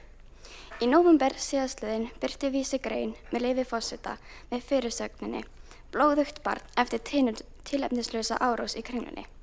Ári áður í ágúst 2024 birti Vísi einnig grein þar sem umfjöllunarefni var ofbeldi. Þar kom meðal annars fram að ofbeldi á milli ungmenna á Íslandi hefur fjórfaldast á síðustu 10 árum. Og það sem enn alvarlega er að það hefur orðið tvöföldun í fjölda alvarlega mála þar sem hnífur kemur fyrir sögu. Það muna eflaust flestir hér inni eftir þeim harmleik sem átti sér stað að menningarnótt það sama ár. Þessi fréttaflutningur alveg í takt fyrir okkar upplifun því við höfum ekki bara orðið vör við aukna umræðu ofbeldi meðal jafnaldra okkar, heldur við upplifum það sjálf þegar slagsmál hafa átt sér stað beint fyrir framan okkur. Einnig það líka okkar upplifun að unglingar séu frekar hræddir við að vera einir seint á kvöldin. Við verðum til dæmis kvíðin við tilhugsunina að taka strætó á kvöldin og þurfa að bíða á strætisskiptu stoppistöðum. Því að við höfum orðið vitni að fólki níðast á öðrum. Meira að segja fullorðið fólk ekki óhult í þessum aðstæðum, slíkt að MBL greinir frá með leyfi forseta, en í lok janúar lenti karlmaður í stórfelldri líkamsárás þegar hann beið eftir strætó í Garðabæ. Það sem þið sjáið í fréttum alvarlegustu tilfellin þar sem lögreglan hefur þurft að skerast í leikinn, en það sem við verðum vör við á okkar samfélagsmiðlum mikið fleiri tilfelli sem komast ekki endanlega í fréttinar. Það algengast að einhver vitni sé á svæðinu þegar slagsmál eiga sér stað og þá oft einhver sem dregur fram símann og tekur slagsmálin upp. Upptökur á slagsmálum ferðast hratt samfélagsmiðla á milli ungmenna og því það okkar tilfinning að við, unga fólkið, verðum mikið meira vör við þá ofbeldi sem á sér stað í þjóðfélaginu heldur en eldri kynslóðir. En hvernig hægt að bregðast við þessari þróun? Eitt af því sem okkur dettur í hug að undirbúa börn og unglinga betur fyrir þann veruleik sem við lifum í dag. Með því að kenna unglingum að losa sig úr slæmum aðstæðum sem þessum. Okkar tillaga að kennsla í sjálfsvörn verði partur af því námi sem nemendur fá í grunnskólum í Reykjavík. Það að kunna sjálfsvörn eykur sjálfstraust ungmenna og öryggistilfinningu innan og utan skóla. Kunnátta í sjálfsvörn eitthvað sem gagnast fólki allt þeirra líf. Við vitum aldrei hvenær við getum lent í aðstæðum þar sem slíkt þekking gæti komið að góðum notum. Við leggjum til að kennslan í sjálfsvörn verði hluti af lífsleikni eða félagsfærnitímum sem margir skólar hafa í sinni stundatöflu. Okkur finnst að sjálfsvörn að vera skyldufag í grunnskólum en ekki valgrein, vegna þess að það mikilvægt að allir fái þessa kennslu. Einnig sjáum við möguleika á því að hafa árlega sjálfsvarnaviku í svipuðu formi og vika 6 hefur verið síðustu ár. Fyrir 6 árum var mjög svipuð tillaga lögð fram af ungmennaráði Kjalarness að kenna sjálfsvörn í grunnskólum borgarinnar. Sú tillaga fékk jákvæð viðbrögð og áætlun var að vinna fram með tillöguna eftir borgarstjórnarfundinn. Sú vinna átti sér hins vegar aldrei stað sem okkur finnst ekki nógu gott. Ofbeldi hefur alls ekki minnkað á þessum 6 árum. Það hefur bara versnað og orðið alvarlega. Því enn mikilvægara en áður að bregðast við. Takk fyrir. Reykjavíkurráðs fulltrúinn Dagbjört Freyja Gígja hefur lokið máli sínu. Næst tekur til máls borgarfulltrúi Birna Hafstein.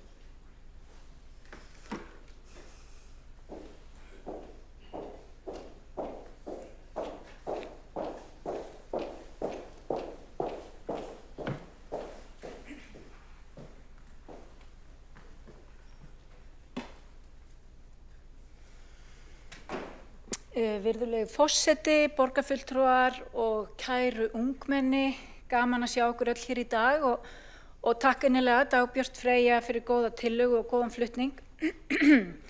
Við ræðum hér tillögu frá ungmennaráði Kjalarness sjálfsvarnarkennslu í grunnskólum fyrir nemendur og unglingastigi og hún snýst eitt af því mikilvægasta sem samfélag getur veitt börnum sínum, öryggi, sjálfstraust og færni til að takast á við raunveruleikann. Ungt fólk í dag lifir í heimi þar sem ofbeldi sýnilegra en áður. Slagsmál eru tekin upp, dreifast á samfélagsmiðlum og verða hluti af daglegu áreiti. Unglingar finna fyrir þessu, jafnvel þó fullorðnir gera það stundum síður. Margir upplifa óöryggi, sérstaklega þegar þeir eru einir á ferð. og við skulum bara segja hlutina eins og þeir eru, stelpur upplifa þetta óöryggi jafnvel oftar, þó að það sé nú ekki lögmál, en rannsóknir sýna að stúlkur forðast ákveðna leiðir heim, hugsa öryggi sitt þegar þær ferðast einar og upplifa meiri ótta við kynferðislegt og líkamlegt ofbeldi. Þessi tillaga er því líka jafnréttismál. Í þessu samhengi er mikilvægt að undirstrika að sjálfsvarnarkennsla snýst ekki að kenna börnum að berjast. Hún snýst að kenna þeim að forðast hættulegar aðstæður, setja mörk, lesa aðstæður og bregðast rétt við þegar þeim líður ekki eins og þau séu örugg.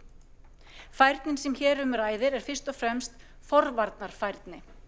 Sjálf á ég 3 börn á unglingsaldri og mér finnst mjög gott ef að þau fengju þessa kennslu í skólum og þakka því sérstaklega Dagbjörtu Freyju og hennar félögum fyrir þessa tillögu. Og við værum ekkert að finna upp hjólið hérna hvað þetta varðar, en í Danmörku er sjálfsvarnar og átakastjórnunarkennsla hluti af félags- og heilsumenntun í mörgum skólum. Í Svíþjóð eru námskeið í sjálfsvörn tengd jafnrétti og ofbeldisvörnum sérstaklega sniðin að ungum konum. Og í Austurríki eru skipulögð sjálfsvarnarnámskeið í skólum sem hluti af forvörnum gegn ofbeldi og einelti. Og í sífellt fleiri Evrópulöndum er þetta viðurkennd leið til að efla sjálfstraust, draga úr ofbeldi og styrkja stöðu stúlkna og ungra kvenna í samfélaginu. Í Japan er júdó kennt í skólum sem hluti af skyldunámi. Markmiðið er ekki bardagi, heldur sjálfsagi, virðing, ábyrgð og sjálfstraust. Þar er þetta hluti að því að ala upp örugga og ábyrga samfélagsþegna. Í grunninn þá eykur sjálfsvarnarkennsla öryggi ungmenna, styrkir sjálfsmynd þeirra, kennir mörk og virðingu og dregur úr ofbeldi með forvörnum. En hún gerir líka eitthvað meira. Hún til dæmis sendir skýr skilaboð til stúlkna: þú átt rétt á því að vera örugg, þú átt rétt á rými og þú átt rétt á mörkum. Það er gríðarlega öflug skilaboð.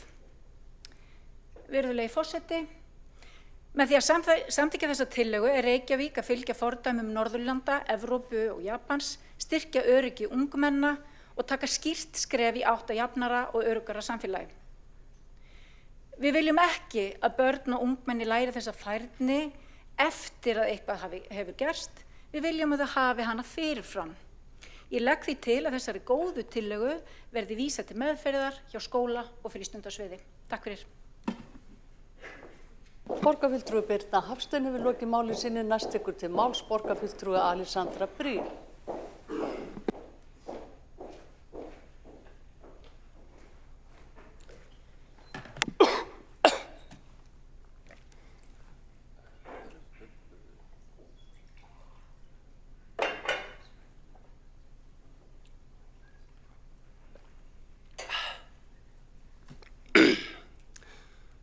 Forseti, borgarstjórn, ágæta Reykjavíkurráð ungmenna og aðrir áheyrendur. Ofbeldi er einn af þessum fylgifiskum mannlegs samfélags sem við virðumst aldrei ætla að verða laus við. Við höldum alltaf við séum að verða betri og svo einhvern veginn er þetta alltaf með okkur. Ég man þegar ég var í grunnskóla, þá var einelti landlægt vandamál bara víða í skólakerfinu og kannski sérstaklega í þeim skóla sem ég var í þá, Hólabrekkuskóla. Og ég veit að það var þá samt umtalað hvað ofbeldi hefði verið miklu svæsnara nokkrum árum fyrr. Og þó ég kannski sé ekkert mikið að tala það, þá var ég á þessum árum ítrekað fórnarlamb tilrauna til eineltis. Ég segi tilrauna vegna þess að ég var það stór og sterk að yfirleitt tókst ekki að berja mig. Og líka vegna þess að ég átti alltaf það mikið af svona vinum og stuðningi í kringum mig að ég upplifði það aldrei 100% þannig að ég væri utanveltu eða umkomulaus. En það hjálpaði mér líka á þessum árum að ég lærði karate. Ekki misskilja mig samt, það nýttist mér aldrei beinlínis þegar það var reynt að snúa mig niður á skólalóðinni eða á leiðinni heim. En það gaf mér sjálfstraust og gerði mig sterkari en ég hefði verið annars. Það mikilvægasta sem ég læriði þar samt var að halda ró og yfirsýn, að láta ekki skapofsa eða grunntilfinningar stjórna mínum viðbrögðum, meira segja þegar að hættast þeir að. yfirvegun og sjálfstjórn í hættulegum, jafnvel ofbeldisfullum aðstæðum hefur raunverulega oft bjargað mér. En sjálfsvarnaríþróttir eru mikilvægar til þess að gefa okkur sjálfstraust, gefa okkur aga, gefa okkur hugrekki, gefa okkur fullvissu til að standa með sjálfum okkur, til að vita hvers við erum fær, gefa okkur möguleika til að beita okkur þegar nauðsyn krefur. Og nú eru mörg ár síðan að ég stundaði þetta. Ég hef ekki stundað karate síðan ég var 13-14 ára. Og ég man rosalega lítið eftir af því sjálfu, fyrir utan einhverjar grunnhreyfingar. Eitt af því sem situr samt í mér er hvernig maður verndar á sér hausinn þegar maður dettur aftur fyrir sig. Það hefur alveg bjargað mér í hálku, oftar en einu sinni. Ég er ekkert að djóka með það. Og annað sem að situr eftir í mér og er kannski mikilvægara, það er sjálfstraustið.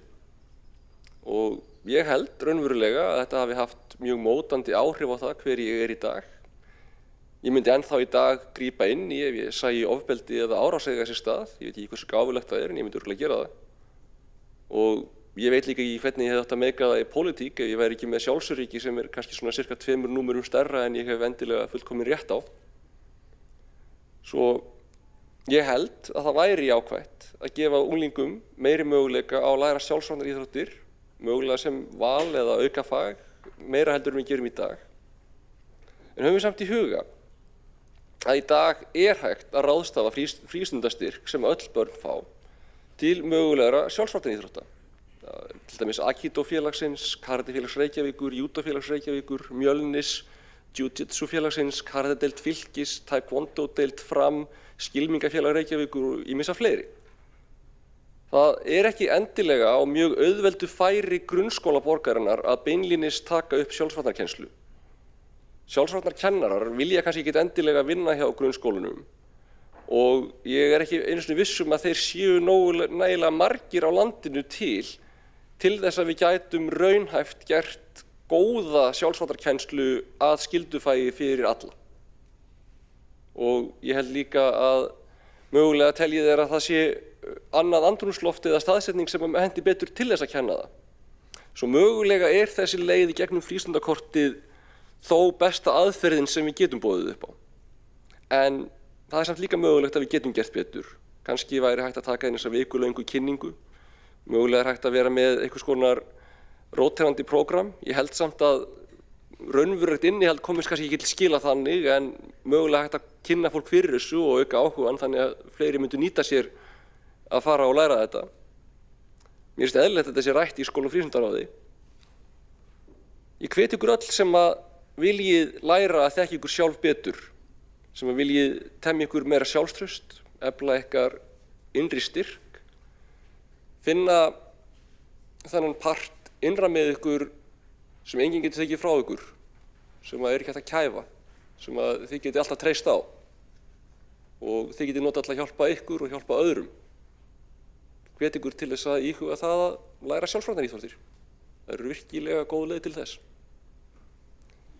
En ég hvet ykkur líka til þess að skilja að þegar einhver með vopn ógnar ykkur, þá er besta sjálfsvörnin að hlaupa. Nema maður þurfi þá að skilja einhvern ósjálfbjarga eftir kannski. Það skiptir nefnilega engu máli hvað maður er stór og sterkur eða hvað maður er góður í karate. Besta lausnin er að sleppa því að slást ef maður getur mögulega komist hjá því.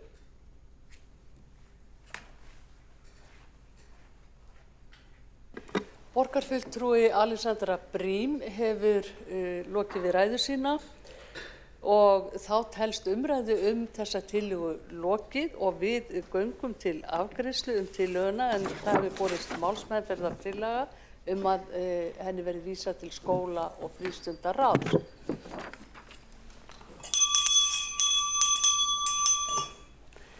Þeir fulltrúar sem vilja samþykkja tillöguna vinsamlega skrifið merki. Tillagan er samþykkt með öllum greiddum atkvæðum. Þá telst þessum dagskrárlið lokið og við göngum til næsta dagskrárliðar sem er tillaga fulltrúa í ungmennaráði Breiðholts gervigreindarstefnu í skólastarfi. Og það er Jörundur Þór Hákonarson, fulltrúi í Reykjavíkurráði ungmenna, sem er tillögu flytjandi.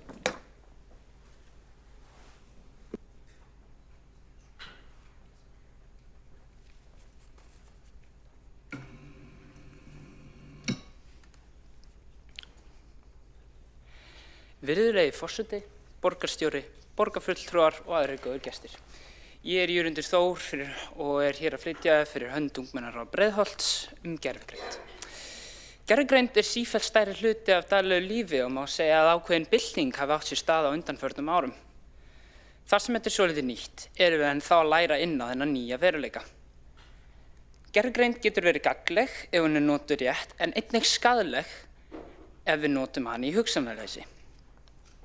Skólasamfélagi hefur strax byrjað að prófa sig áfram með gervigreind og eru þar mjög ólíkar nálganir hjá kennurum og þeim sem vinna við skólaþróun.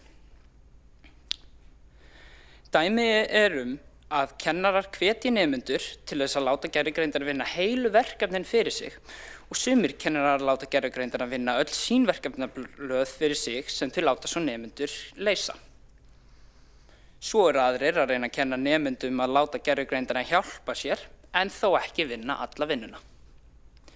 Því gervigreindin getur hjálpa til við að leita upplýsinga, renna yfir texta, leiðrétta málfar og ýmislegt fleira. En aðrir kennarar hreinlega banna gervigreind í einu og öllu. Það er augljóslega stefnuleysi þegar kemur að gervigreind. Það er ekki bara kennslufræðin sem gervigreindin er að breyta, heldur hafa margir sérfræðingar vakið athygli á því að umhverfisáhrif eru mikil af völdum gervigreindar. Gervigreindastefna borgarinnar þarf einnig að taka tillit til þess að mikil orka og mikið vatn fer í að kæla gagnaver og til þess að kæla þau þá er notast við ferskvatn sem mörg samfélag skortir víða heim. Samkvæmt Brookings Institute, með leyfi forseta, þá er einföld spurning til gervigreindar að nota 10 sinnum meira vatn heldur en einföld Google-leit og nota gervigreindin 19 miljón lítra af vatni á dag sem miðað við tölur Alþjóðaheilbrigðisstofnunar, með leyfi forseta, er nóg til þess að 1,1 milljón manns geti nota hreinlætis og svalað þorsta. Það hlýtur því að skipta máli að horfa á gervigreindina út frá mörgum hliðum.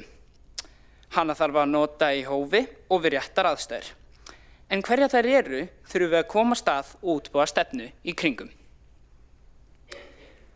Þegar kemur að svona miklum breytingum á kennsluháttum þá skiptir máli að kennarasamfélagið sé sveigjanlegt og tilbúið að aðlagast. Þá þarf að vera til stefna sem er unnin bæði að nemendum, sérfræðingum og kennurum. Eins og staðan er í dag þá er lítið sem engin stefna og ekki mikið fræðslu fyrir alla sem koma að kennslu í skólum í Reykjavík. Það skiptir máli að skólasamfélagi sé tilbúið að bregðast við síbreytilegu samfélagi og takast á við nýjar áskoranir. Við í Ungmennaráði Breiðholts viljum því leggja til að skóla- og frístundasvið útbúi gervigreindastefnu í skólastarfi í Reykjavík og í kjölfarið fái starfsfólk skóla fræðslu notkun gervigreindar. Takk fyrir mig.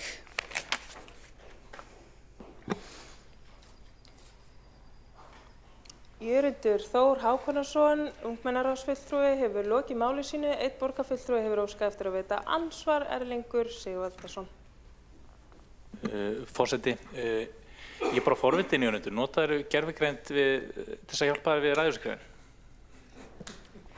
Erlingur Sigvaldason, borgarfulltrúi, hefur lokið við að veita ansvar og svara þá ansvari fulltrúin Jörundur Þór Hákonarson. Góð pæling, já, Erlingur, en við skriftina á þessu fína handriti hérna á ræðu, þá var ekki notast við neina gervigreind til þess að koma með upplýsingar. Þannig, já, takk samt. Jörundur Þór Hákonarson, ungmennaráðsfulltrúi, hefur lokið við að svara ansvari og veitir þá ansvar öðru sinni borgarfulltrúin Erlingur Sigvaldason. Forseti, takk hérlega fyrir svo gott svar, Jörundur. Erlingur Sigvaldason, borgarfulltrúi, hefur lokið við að veita ansvar öðru sinni. Telst þá ansvörum lokið undir þessar ræðu og tekur til máls borgarfulltrúin Alexandra Brím.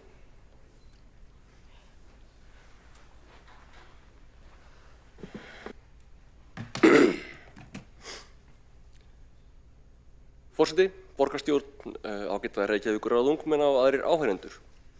Til umræðu er tillaga Ungmennaráðs Breiðholts að fela skóla- og frístundasviði að útbúa gervigreindastefnu í samstarfi við grunnskólana. Þetta er góð tillaga og tímabær. Eins og við könnumst við þá eru svokölluð gervigreindarforrit búin að hefja innreið sína að fullu í samfélagið og þau eru vissulega ekki raunveruleg gervigreind, svona eins og við þekktum hana úr bíó í gamla daga og hún hugsar ekki í raun og veru, hún skilur ekki í raun og veru. Hún er bara mjög góð í að þykjast skilja. Hún er mjög góð í að halda því fram af fúlustu alvöru að hún viti hvað hún er að tala um. Það er mikilvægt samt að við séum meðvituð það að hún er ennþá takmörkuð. Og ég meina allir sem að efast það ættu að spila leikinn að spyrja gervigreindina hvað eru mörg R í strawberry. En þrátt fyrir þetta þá er gervigreindin alveg ótrúlega góð í að taka saman upplýsingar, fara yfir bara óheyrilegt magn gagna, finna aðalatriðin, svara spurningum, vinna úr þessum gögnum, setja saman svona stutta samantekt. Ég veit eina manneskju sem að nota gervigreindin ekki neitt annað heldur en bara að skrifa tölvupósta eins og hann langar og segja svo við Copilot make polite. Þannig að þetta er misjafnt sem að fólk gerir með þetta. En það kemur að því að við þurfum að hugsa, hún er góð í að skrifa texta úr þessu öllu fyrir okkur og að þessu leiðir að hún er mjög gagnleg fyrir fólk í leik, starfi og námi. En þá kemur að því að við þurfum að hugsa til hvers erum við hér? Hver er okkar tilgangur? Hvað er það sem er mikilvægt fyrir okkur að kunna sjálf? Ég á bágt með að ímynda mér að nokkrum þykir til dæmis spennandi að láta gervigreindina sjá spjall við vini okkar og að þeirra gervigreind sjá að svara okkur fyrir þá. Það væri allavega mjög skrítið vináttusamband. Og ég veit að mér þykir mjög vænt mína hæfileika til þess að fara yfir mikið magn af gögnum hratt, skilja aðalatriðin og taka saman einhverja skiljanlega samantekt úr því. Ég held að ég væri fátækari manneskja andlega ef ég aldrei hefði að læra þetta og ef ég útýsti því verkefni alltaf til tölvu. En ég veit líka að hér áður fyrir þá skiptir það miklu máli fyrir klárt fólk að geta munað ógrynnin öll af staðreyndum utan bókar. Nú til dags er upplýsingaaðgengi því líkt að það skiptir meira máli að þekkja stóra samhengið og vita hvar þú sækir upplýsingarnar. Það var líka þannig að hér áður fyrir þá skiptir það miklu máli að geta reiknað flóknar summur í huganum. Nú er það mikilvægt að skilja aftur stóra samhengið, vita hvað aðferðum á að beita þegar þetta er tölvu reiknaða fyrir því, svo að viðmiðin okkar breytast á því hvað telst vera góð nýting á okkar mannlegu greind. Það bara breytist með tímanum. En einhvers staðar hljóta samt mörkin að liggja. Einhvers staðar erum við komin út af einhverjum ytri mörkum þess sem er kjarnin í því sem er að vera við. Ég held ekki að við viljum útýsa þessu öllu, en á sama tíma veit ég að við getum útýst einhverju af því sem við gerum. Margt af því sem við svo sem vitum að við látum tölvur á endanum höndla að miklu leyti viljum við samt læra fyrst sjálf, svo að við skiljum að minnstakosti niðurstöðuna, vitum hvað það er sem við erum að útýsa. Þess vegna er mikilvægt að læra stærðfræði og reikning, þó svo að tölvur reikni á endanum fyrir okkur og þurfum við ennþá að vita af hverju við erum að láta það reikna. Eða við þurfum að skilja ef það er ekkert vit í niðurstöðunni. Við þurfum að vita ef að niðurstaðan er snelldu vitlaus, þá getur tölvan verið biluð eða þú getur hafa gert mistök við að gefa upplýsingar. Við þurfum líka að hafa það í huga að gervigreindin eins og hún birtist okkur í dag notar ósköpun öll af rafmagni og ferskvatni, 19 milljónir lítra á dag eins og tilurvítandi Jörundur Þór Hákonarsson benti réttilega á. Svo að við þurfum að hugsa hvað er eðlileg notkun á gervigreind, hvað er æskileg notkun á gervigreind í skólastarfi. Hjá borginni, í þjónustu borgarinnar, þá erum við með verklagsreglur notkun gervigreindar. Helsta viðmiðið þar er að við missum ekki hið mannlega.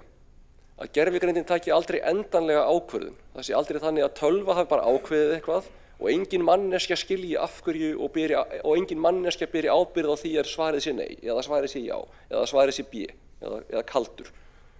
Og þeir getur verið of ung til að muna eftir gömlum sjónvarpsskett sem gekk út á Computer Says No. En ekki að fara með hann hér. En hann fjallar fáránleikann í því að tölvurnar ákveði bara hlutina og enginn viti af hverju og enginn beri ábyrgð á því. Við viljum ekki búa í þannig heimi. Við þurfum líka að passa hvað upplýsingar látum gervigreindina að fá. Hún getur notað hann í einum tilgangi fyrir okkur en í öðrum tilgangi fyrir næsta svar til næsta aðila. Ég legg til að þessari tillögu verið vísað til meðferðar stafræns ráðs í samvinnu við skóla- og frístundaráð. Ég held að það sé eðlilegt að það sé unnin viðmið fyrir notkun þessari tækni í skólastarfi. En að lokum legg ég það til að þó þið notist eflaust við gervigreind eins og við flest, þá passið upp á það að glata ekki mennskunni, glata ekki skilningnum á því hvað það er sem þau eru að biðja gervigreindina að vinna fyrir ykkur eða að skilja fyrir ykkur. Alexandra Briem, borgarfulltrúi, hefur lokið máli sínu og þá tekur næsti máls borgarfulltrúin Ásta Björg Björgvinsdóttir.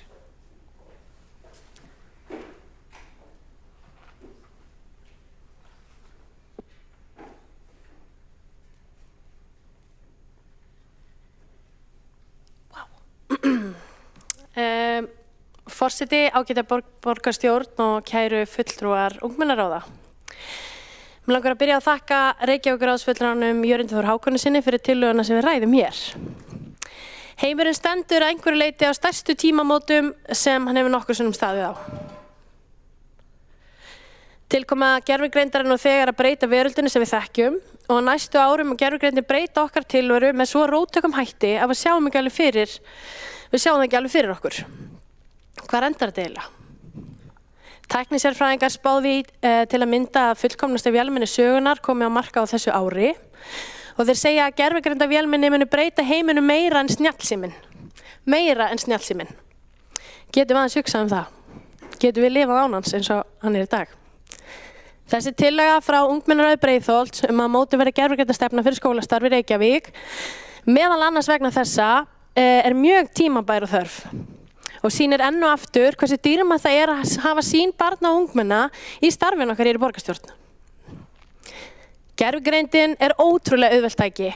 ChatGPT er bara eitt app sem svarar öllum spurningum sem fleiri og fleiri nýta sér í að leita upplýsingum til að skrifa fyrir sér texta, lesa efni og leggja alls konar til. Hvers vegna ættum við að þurfa að kenna börnum eitthvað eða jafnvel kennurum ef gervigreindin er svo góð að hún leysir öll okkar vandamál fyrir okkur og vinnur jafnvel öll verkefni fyrir okkur og sinnir vinnunni líkt og Reykjavíkurráðsfulltrúinn Jörundur kom inn á. Mér langar í þessu samhengi að nefna nokkur atriði. Fyrst vil ég nefna að skólar hafa það hlutverk að hjálpa börnum og ungmennum að tileinka sér gagnrýna hugsun, að greina upplýsingar og draga ályktanir í efa. Sérstaklega þær fullyrðingar sem gervigreindin heldur fram. Skólastarfi staður þar sem við hjálpum hvort öðru að brýna okkar gagnrýnu hugsun. Svo er það félagsfærnin. Það er algjört lykilatriði að ná góðri félagsfærni í lífinu og til þess að geta nýtt hæfileika sína á þenn lærdóm sem maður tileinkar sér. Þjálfa sig í því hvernig á að vinna í teymi og byggja sig upp og tilfinningarinn sína upp sem við gerum nú í skólastarfinu með félagsmiðstöðunum. Og svo er það atriði númer 3 sem snýr að sköpunarkrafti og nýsköpun. Því að þó að gervigreind geti greint upplýsingar og lagt til lausnir á alls konar vandamálum, þá vantar gervigreindina þessa mannlegu nálgun, sköpunarkraftin. Gervigreindin styðst bara við það sem er til í dag og hvernig við að skapa hvað nýtt við hræfurum alltaf í sama gervigreindarpottinum. Það gerum aðeins með því að vera með frábært skólastarf sem hvetur til skapandi hugsunar og kannski er hérna í salnum einhver hinn næsti snillingur sem finnur lausn við risavöxnu vandamáli, jafnvel vandamáli sem við vitum ekki einu sinni að sé vandamál í framtíðinni. Og svo er það 4. atriði, að við sem samfélag áttum okkar á þeim náttúru og umhverfisáhrifum sem gervigreindin hefur, líkt og Jörundur kom svo ítarlega og vel inn á og óþarfi að endurtaka. 5. atriði snýr að þeim tilgangi sem manneskjan hefur í samfélaginu. Skólar eru mikilvægir til þess að þjálfa siðferðislega hugsun og samkennd með öðrum. Og ef við myndum fylla gervigreindina upplýsingum með öfgahugmyndum og snérum öllu á hvolf að það væri gott að tala aðra niður og brjóta fólki og vera illur eða vinna gegn mannréttindum og ránta sína samkennd eða vera góður, að þá myndir samfélagin ekki farnast vel. Þeim samfélagin sem gengur best eru þau samfélagin sem búa við mannréttindi, samkennd og sína samvinnu. Og við megum ekki gleyma því að gervigreindi getur verið nýtt í illum tilgangi. Nú þegar er verið að búa til fake myndbönd, jafnvel nektarmyndir af fólki og við vitum að nú þegar eru dæmi það að íslensk ungmenni hafa orðið fyrir barðinu á því. Að nota gervigreindina með sem hætti er ein tegund af ofbeldi og við verðum að vera með skýr viðmið innan skólana hvar við draugum mörkin. Forseti, borgarstjórn og ágætu ungmennaráðsfulltrúar og dásamlega gestir í salnum. Eins og ég og borgarfulltrúinn Alsa-Katrín Briem höfum rakið, þá eru ýmiss konar tækifæri í gervigreind og hún mun klárlega gera líf okkar auðveldara. En við verðum líka að passa okkur á því að gervigreindi sé nýtt til þess að gera líf okkar á endanum betra eða skilvirkara, en taki ekki frá okkur tækifæri til vaxtar eða geri það óryggara. Eins og það sé ekki einnig að það sé ekki mismunum því hvað börn læra eftir skólum og skólasamfélagum líkt og Jörundur kom inn á. Og þess vegna er í raun afar mikilvægt að borgin ráðist í stefnumótun gervigreind í skólum borgarinnar. Við í Framsókn styðjum þessa tillögu ykkar og þökkum rauninni fyrir allar þessar frábæru tillögur sem við erum að flytja þér í dag. Ykkar rödd er sterk og býr við dýrmættir sín og það er okkar allra hagur að fá hana inn á öll svið. Ásta Björg Björgvinsdóttir, borgarfulltrúi, hefur lokið máli sínu og þá hafa ekki fleiri óskað eftir að taka til máls undir þessum dagskrárlið, þannig að við göngum til atkvæðagreiðslu þá málsmeðferðartillögu sem hefur borist við tillögu fulltrúa ungmennaráði Breiðholts gervigreindastefnu í skólastarfi og málsmeðferðartillagan að vísa tillögunni til meðferðar stafræns ráðs í samvinnu við skóla- og frístundaráð. Þá tillagan samþykkt með öllum 23 greiddum atkvæðum. Þá göngum við til 8. liðar útsendri dagskrá sem tillaga fulltrúa í ungmennaráði Grafarvogs að unglingum í 9. og 10. bekk bjóðist hlutastörf yfir vetrartímann og tekur til máls ungmennaráðs fulltrúin Sjöfn Sveinsdóttir.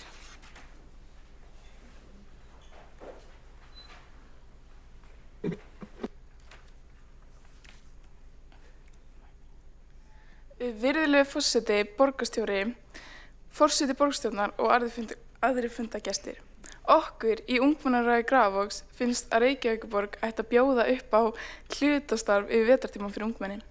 Krakkar á okkar aldri tjá okkur að það sé mjög erfitt að komast inn á atvinnumarkaðinn og fá okkur hlutastarf með skóla. Það einna helst að ættingjar eða vinir hafi tengsl og geta útvegað vinnu þannig. En þannig eru öllum ekki tryggð jöfn tækifæri til að komast inn á atvinnumarkaðinn. Þess vegna viljum við að borgin bjóði þeim sem vilja upp á hlutastarf með skóla. Það nú þegar dæmi að nemendur í öðrum skólahverfum fái störf í gegnum skólakerfið. Eins og til dæmis nemendur í öðrum skólahverfum fái verslunum og leikskólum. Langt flest ungmenni á aldrinum 14 til 16 ára eru ekki í hlutastarfi og þurfa því að reiða sig á foreldra sína pening, en læra ekki sjálf að fara með peninga. Hæfi þau hlutastarf myndu það hafa eigin fjárráð og geta haft einhverja stjórn og eigin fjárhag. Það væri líka gott fyrir þau sem hafa ekki sterkt fjárhagslegt bakland að geta unnið sér inn pening og safna sér.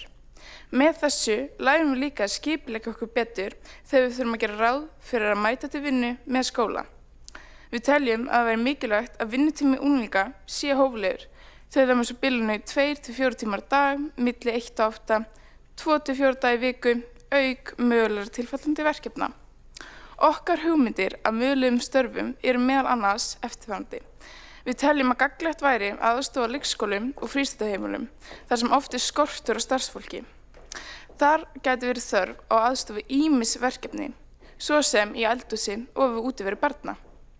Einnig teljum við að heimsóknir í félagsmiðstöð fyrir aldra, þar sem unglingar gætu átt samverustund og spila við eldri borgara, geti veitt þeim mikilvægan félagsskap og verið kærkomið uppbrot í daglegu lífi þeirra. Ungmennin hafa líka hag af því að umgangast fólk á eldri árum. Á bókasöfnum gæti verið þörf á aðstoð við bókum í hillur, taka á móti skóla- og leikskólahópum, sem og við almennt þrifið ef þörf krefur. Einnig væri hægt að sinna verkefnum á borð við snjómokstur yfir vetrartímann, ruslatínslu sérstaklega kringum áramótin og til þess að halda hverfum okkar hreinu og snyrtilegu. Aðstoð í skíðabrekkum, þáttöku í undirbúningi og framkvæmd viðburða og skreytinga fyrir hátíðir. Viðburðir innan hverfis og starfsemi í skíðabrekkum geti jafnframt falið í sér veitinga- og drykkjasölu. Flest ungmenni vilja eiga sinn eigin pening svo foreldrar þurfi ekki alltaf að borga. Einnig vilja þau flest geta safnað sér pening fyrir framtíðar bílprófi, íbúð og mörgu öðrum. Þessi vetrarvinna gæti verið framhald af sumarvinnu. Þau ungmenni sem sýna áhuga á sumarvinnunni geta spreytt sig í veturna og aflað sér tekna. Þetta kerfi sem hvetur okkur ungmennin til þess að standa okkur vel í sumarvinnunni. Að lokum teljum við að fá vinnu í vetrartímann hjálpi ungmennum að bera ábyrgð á sínum eigin pening. Þetta spennandi verkefni sem gæti gagnast ungmennum Reykjavíkur og það ósk okkar að þetta veri framkvæmt sem tilraunarverkefni í Grafarvogi. Sjöfn Sveinsdóttir, ungmennaráðs fulltrúi, hefur lokið máli sínu og þá tekur til máls borgarfulltrúinn Kjartan Magnússon.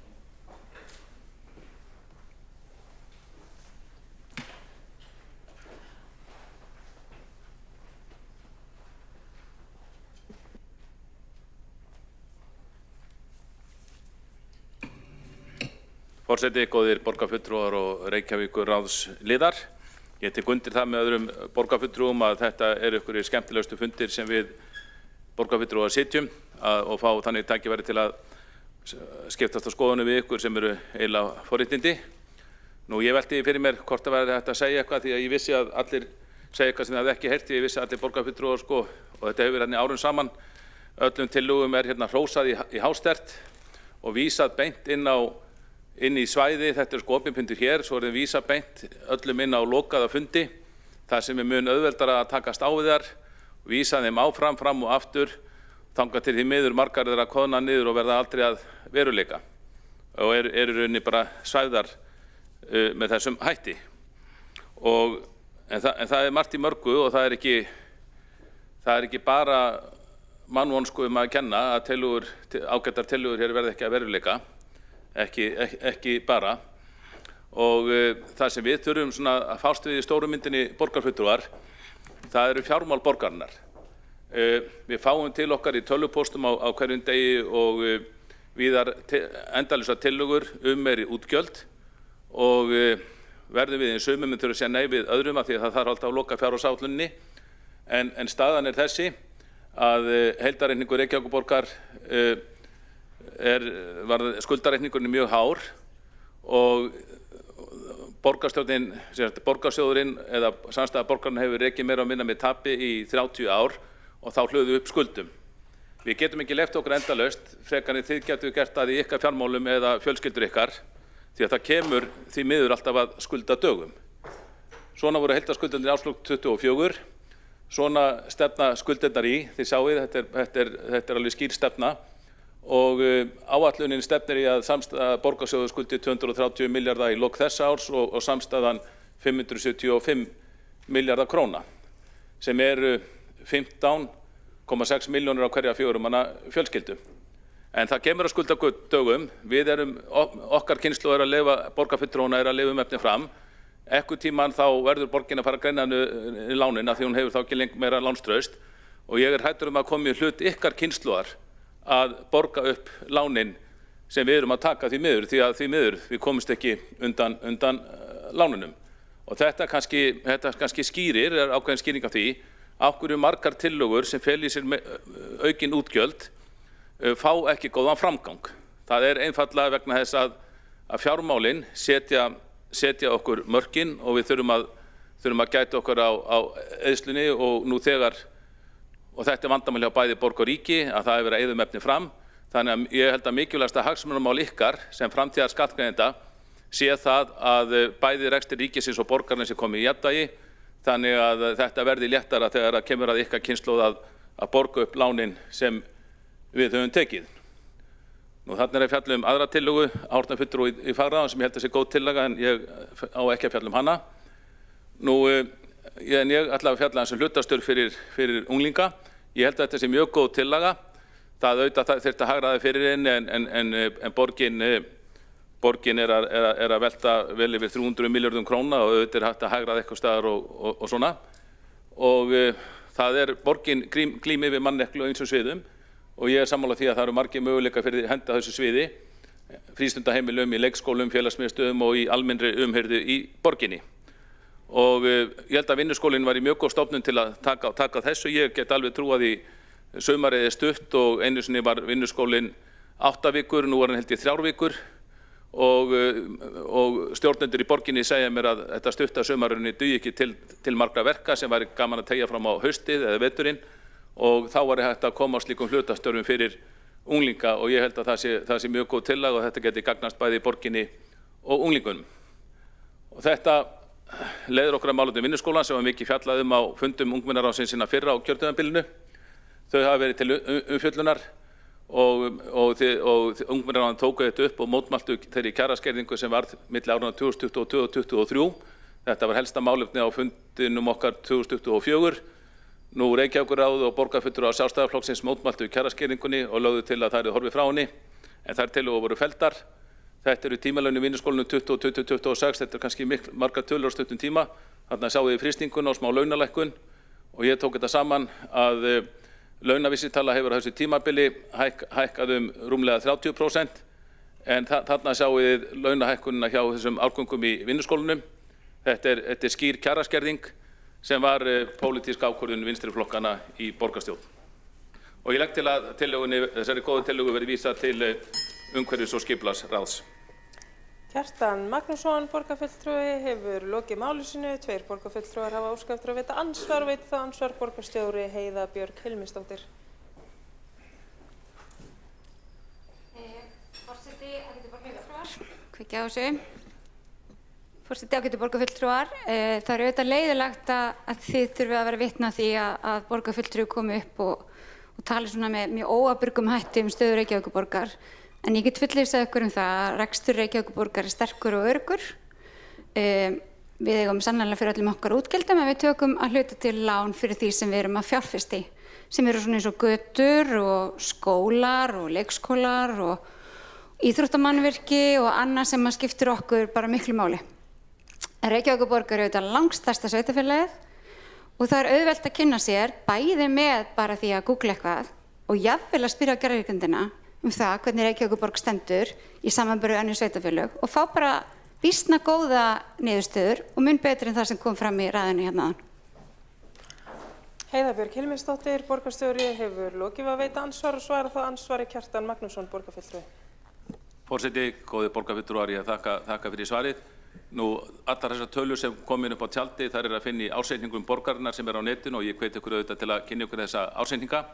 Leiðilegt að borgarstjóri skildi biðjast afsökunar á ræðu minni, en það sem vakir fyrir borgarstjórunum að hafa þetta bara huggulegt teboð, þar sem allir brosa og hrósa ykkur í hástert og vísa síðan tillögunum inn á lokaða fundi til svæfingar og menn vil ekki sjá eitthvað svona leiðileg alvöru málefni eins og skuldastöðu borgarinnar sem eru skuldir ykkar, af því þið sem framtíða kynslóðir munu borga þessar skuldir og svo málefni í vinnuskólan sem er náttúrulega líka mjög leiðileg, ég er alveg sammála því að þetta er leiðileg málefni, en ég tel að það er ekkert að sópa þessu málefnum undir teppið, þið eru hérna komin til ábyrgrar umræðu og þá á bara að segja sannleikann en ekki víkja sér undan honum.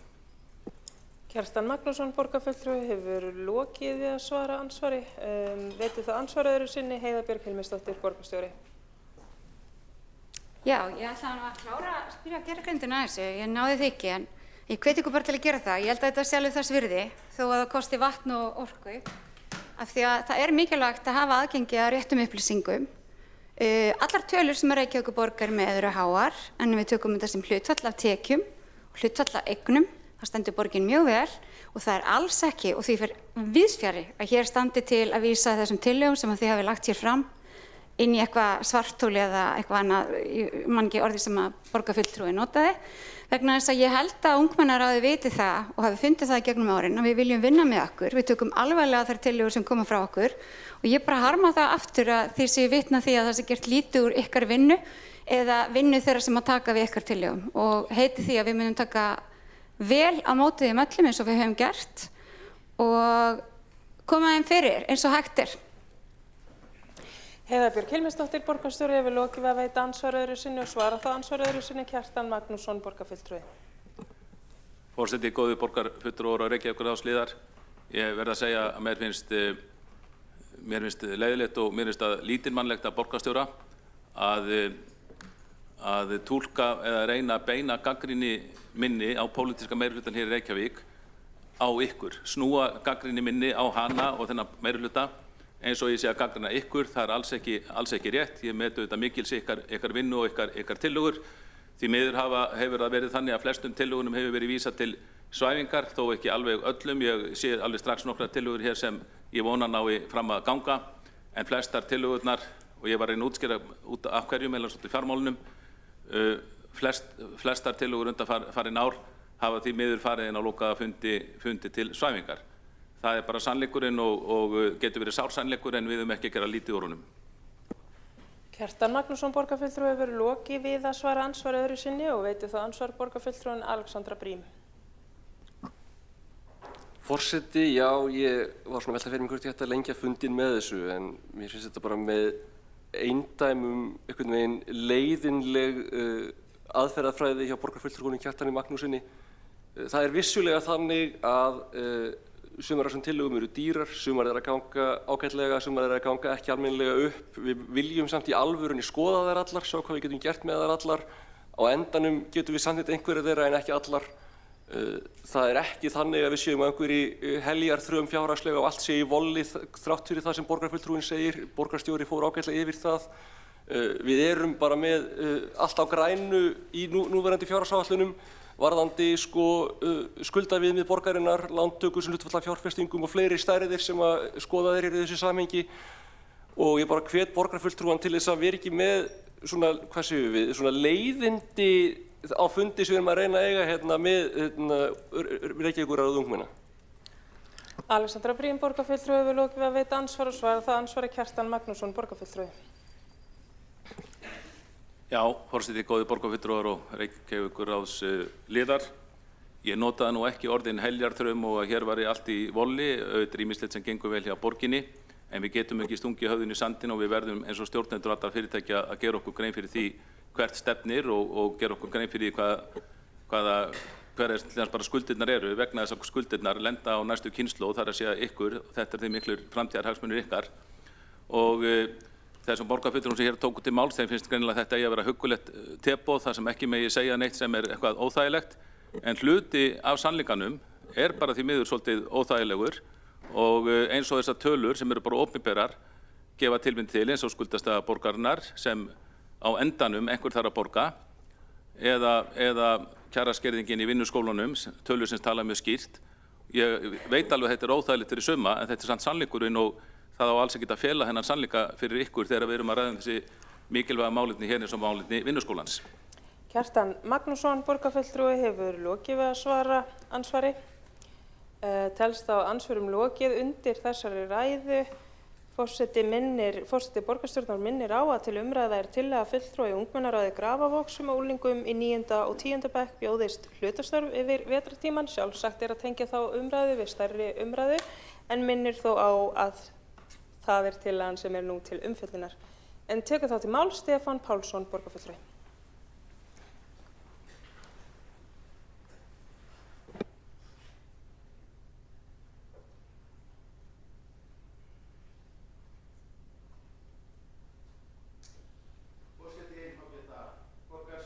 Reykjavíkurráð ungmenna.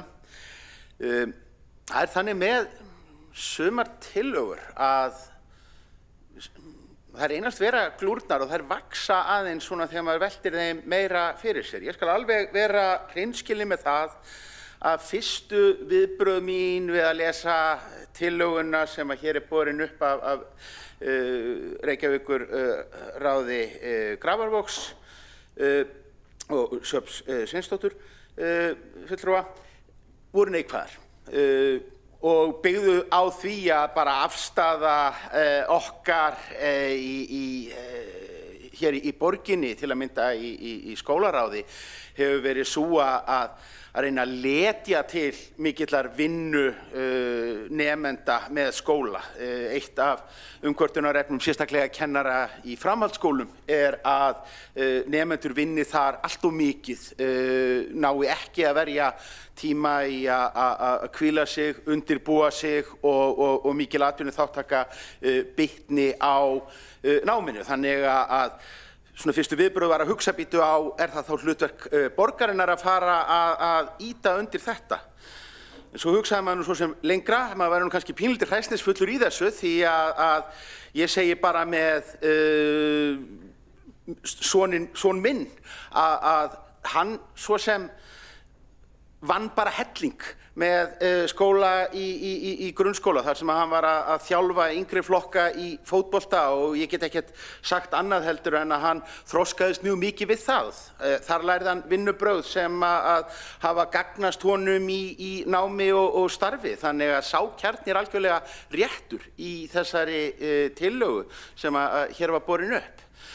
Það er líka raunin að möguleikar ungmenna á að vinna með skóla og að fá vinnu eru miklu takmarkaður í dag heldur en var bara þegar að við kjörnu fulltrúarnir hérna inni vorum að alast upp.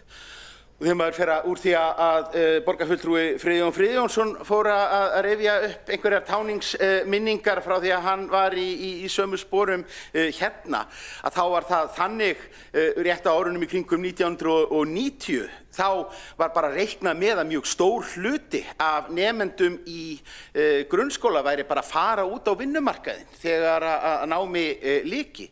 Þá var í flestum grunnskólum námsgreinin starfsfræðsla sem var bara mjög algengt að nemendur til dæmis í 10. bekk tækju og skólarnir lögðu sig oft talsvert fram það að koma nemendum inn í að pröfa sig, spreita sig á vinnumarkaði. Kona mín fór þar inn á bifreiðaverkstæði, meira að segja, sem gerir það að verkum að það allavega einhver á heimili þess sem hér stendur sem hefur skipt bremsuklossa á bíl. Og það sem líka jákvætt við þessa hugmynd það að þetta felur í sér svona ákveðið viðnám eða viðsnúning og svona ákall það að það sé blásið til sóknar í vinnuskólanum á meðan að við höfum í rauninni verið að sjá hið gagnstæða gerast á síðustu árum. Það hefur alltaf verið skalaður niður vinnuskólinn, meðal annars vegna þess að það alltaf færri og færri tæki og vélar sem að menn vilja hleypa unglingum í. Almennt vantraust á að það sé hægt að nýta þessa starfskrafta til þess að þoka áfram málum í borginni. Vinnutíminn hefur verið að styttast eins og kom fram í sumum af fjölmörgum glærum Kjartans Magnússonar borgarfulltrúa hér á áðan og svo mætti lengi telja. Þannig að ég er dálítið skotin í þessari hugsun að við lítum aftur á vinnuskólan sem afl sem að hægt að nota til þess að koma góðum málum áfram í borginni og það bara aldrei að vita nema það sé hægt að finna verkefni líka yfir vetramánuðina þar sem að þessir starfskraftar gætu gagnast vel. Það verður að hafa það í huga að þetta ekki ódýrt eða einfalt. Leikskólastjórar sem hafa tekið inn nemendur úr vinnuskólanum segja að því fylgir líka kostnaður. Það þarf að fylgjast með hópnum og það ekki hægt að láta hann ganga alfarið í störf fullorðinna starfsmanna, en ég er viss það að með góðri umfjöllun í umhverfis- og skipulagsráði eins og lagt til að máli verði vísað í, sé hægt að finna ýmsa áhugaverða fleti á þessari hugmynd. Stefán Pálsson, borgarfulltrúi, hefur lokið máli sínu og skilst forseta 2 borgarfulltrúar hafa óskað eftir að veita ansvar, en fyrstu til að veita ansvar er borgarfulltrúin Erlingur Sigvaldason. Ég vildi bara aðeins, nú vantar fólk í leikskóla og hér er ungt fólk í Grafavogi með fína lausn og ég forvitin hversu má ekki vísa þessu til mannauðssviðs. Erlingur Sigvaldason, borgarfulltrúi, hefur lokið að veita ansvar og svara það ansvari. Stefán Pálsson, borgarfulltrúi. Já, forseti, ég reikna nú með að tillöguflytjandi borgarfulltrúi Kjartan Magnússon hafi horft til þess að tillagan gengur sérstaklega út á vinnuskólan og vinnuskólinn heyrir jú undir umhverfis og samgöngur, umhverfis og skipulagssvið. Stefán Pálsson, borgarfulltrúi, hefur lokið að svara ansvari. Veitir þá ansvar Sjöfn Sveinsdóttir. Mér er að segja að krakkar í framhaldsskóla vinna of mikið, en ef við myndum vinna í grunnskóla grunn þar og geta safnað sig inn þar, þyrftum við kannski ekki að vinna jafn mikið í framhaldsskólum og já, það myndi kannski hjálpa þeim. Sjöfn Sveinsdóttir, ungmennaráðsfulltrúi, hefur lokið að veita ansvar og svara þá ansvari. Stefán Pálsson, borgarfulltrúi. Forseti, já. Það þyrfti nú allrækilega að bæta launakjör í vinnuskólanum til þess að þetta myndi nú skipta öllu máli. Ég setti spurningamerki við þann hluta af rökstuðningi tillögunnar sem gekk út á það að þetta gæti til dæmis hjálpað efnalitlum nemendum. Ég held að við sem samfélag viljum taka öðruvísi á því að ef að fátækasta fólkið í borginni nær ekki endum saman heldur en að treysta á launavinnu barna. En ég skal hins vegar vel taka undir ýmis sjónarmið það að þetta geti bara þroskað og stælt einstaklinginn, kennt mönnum vinnubrögð og undirbúið fólk undir vinnu síðar meir. Stefán Pálsson, borgarfulltrúi, hefur lokið við að svara ansvari. Veitir þá ansvar Indriði Nökkvi Þóríðarson, ungmennafulltrúi. Já, mér langar bara að benda á það í samtalinu á Erling og Stefáni með á hvaða svið þetta ætti að fara. Er ekki hægt að sitja bara í bæði ráðið að svið? Ég er ekki alveg viss hvernig það í samþykktum með öðru slíku, en var þetta bara aðtöga möguleikann á því? Indriði Nökkvi Þóríðarson, ungmennaráðsfulltrúi, hefur lokið við að veita ansvar og svara það ansvari borgarfulltrúin Stefán Pálsson. Forseti, þetta er kannski orðið pínu tæknilegt hvert rétt sé að vísa, en það er ágætt að halda því líka til haga að það ráð, það er svona kannski þægilegast að vísa málum í eitt ráð, en að sjálfsögðu getur það ráð síðan komið málinu áfram og kallaði eftir umsögn eins og ég reikna með að yrði raunin í þessu tilviki. Stefán Pálsson, borgarfulltrúi, hefur lokið við að svara ansvari. Telst á ansvörum lokið undir þessari ræðu og ekki hafa fleiri óska eftir að taka til máls við þessa tillögu, þannig að við göngum til atkvæðagreiðslu. Tillögu nr. 8 útsendri dagskrá sem tillaga fulltrúa í ungmennaráði Grafarvogs að unglingum í 9. og 10. bekk bjóðist hlutastörf yfir vetrartímann.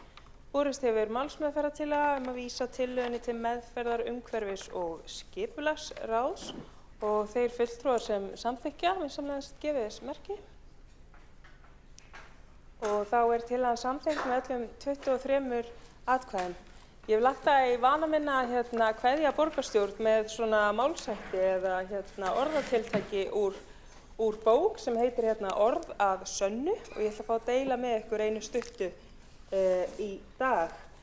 En þar stendur, það sem sagt orðatiltæki dagsins samtal sorgalæknir, en það þýðir að samtal græðir sár eða samtal mildar sorg og svona þýðir að stundum getur verið gott að tala við einhvern ef manni líður illa.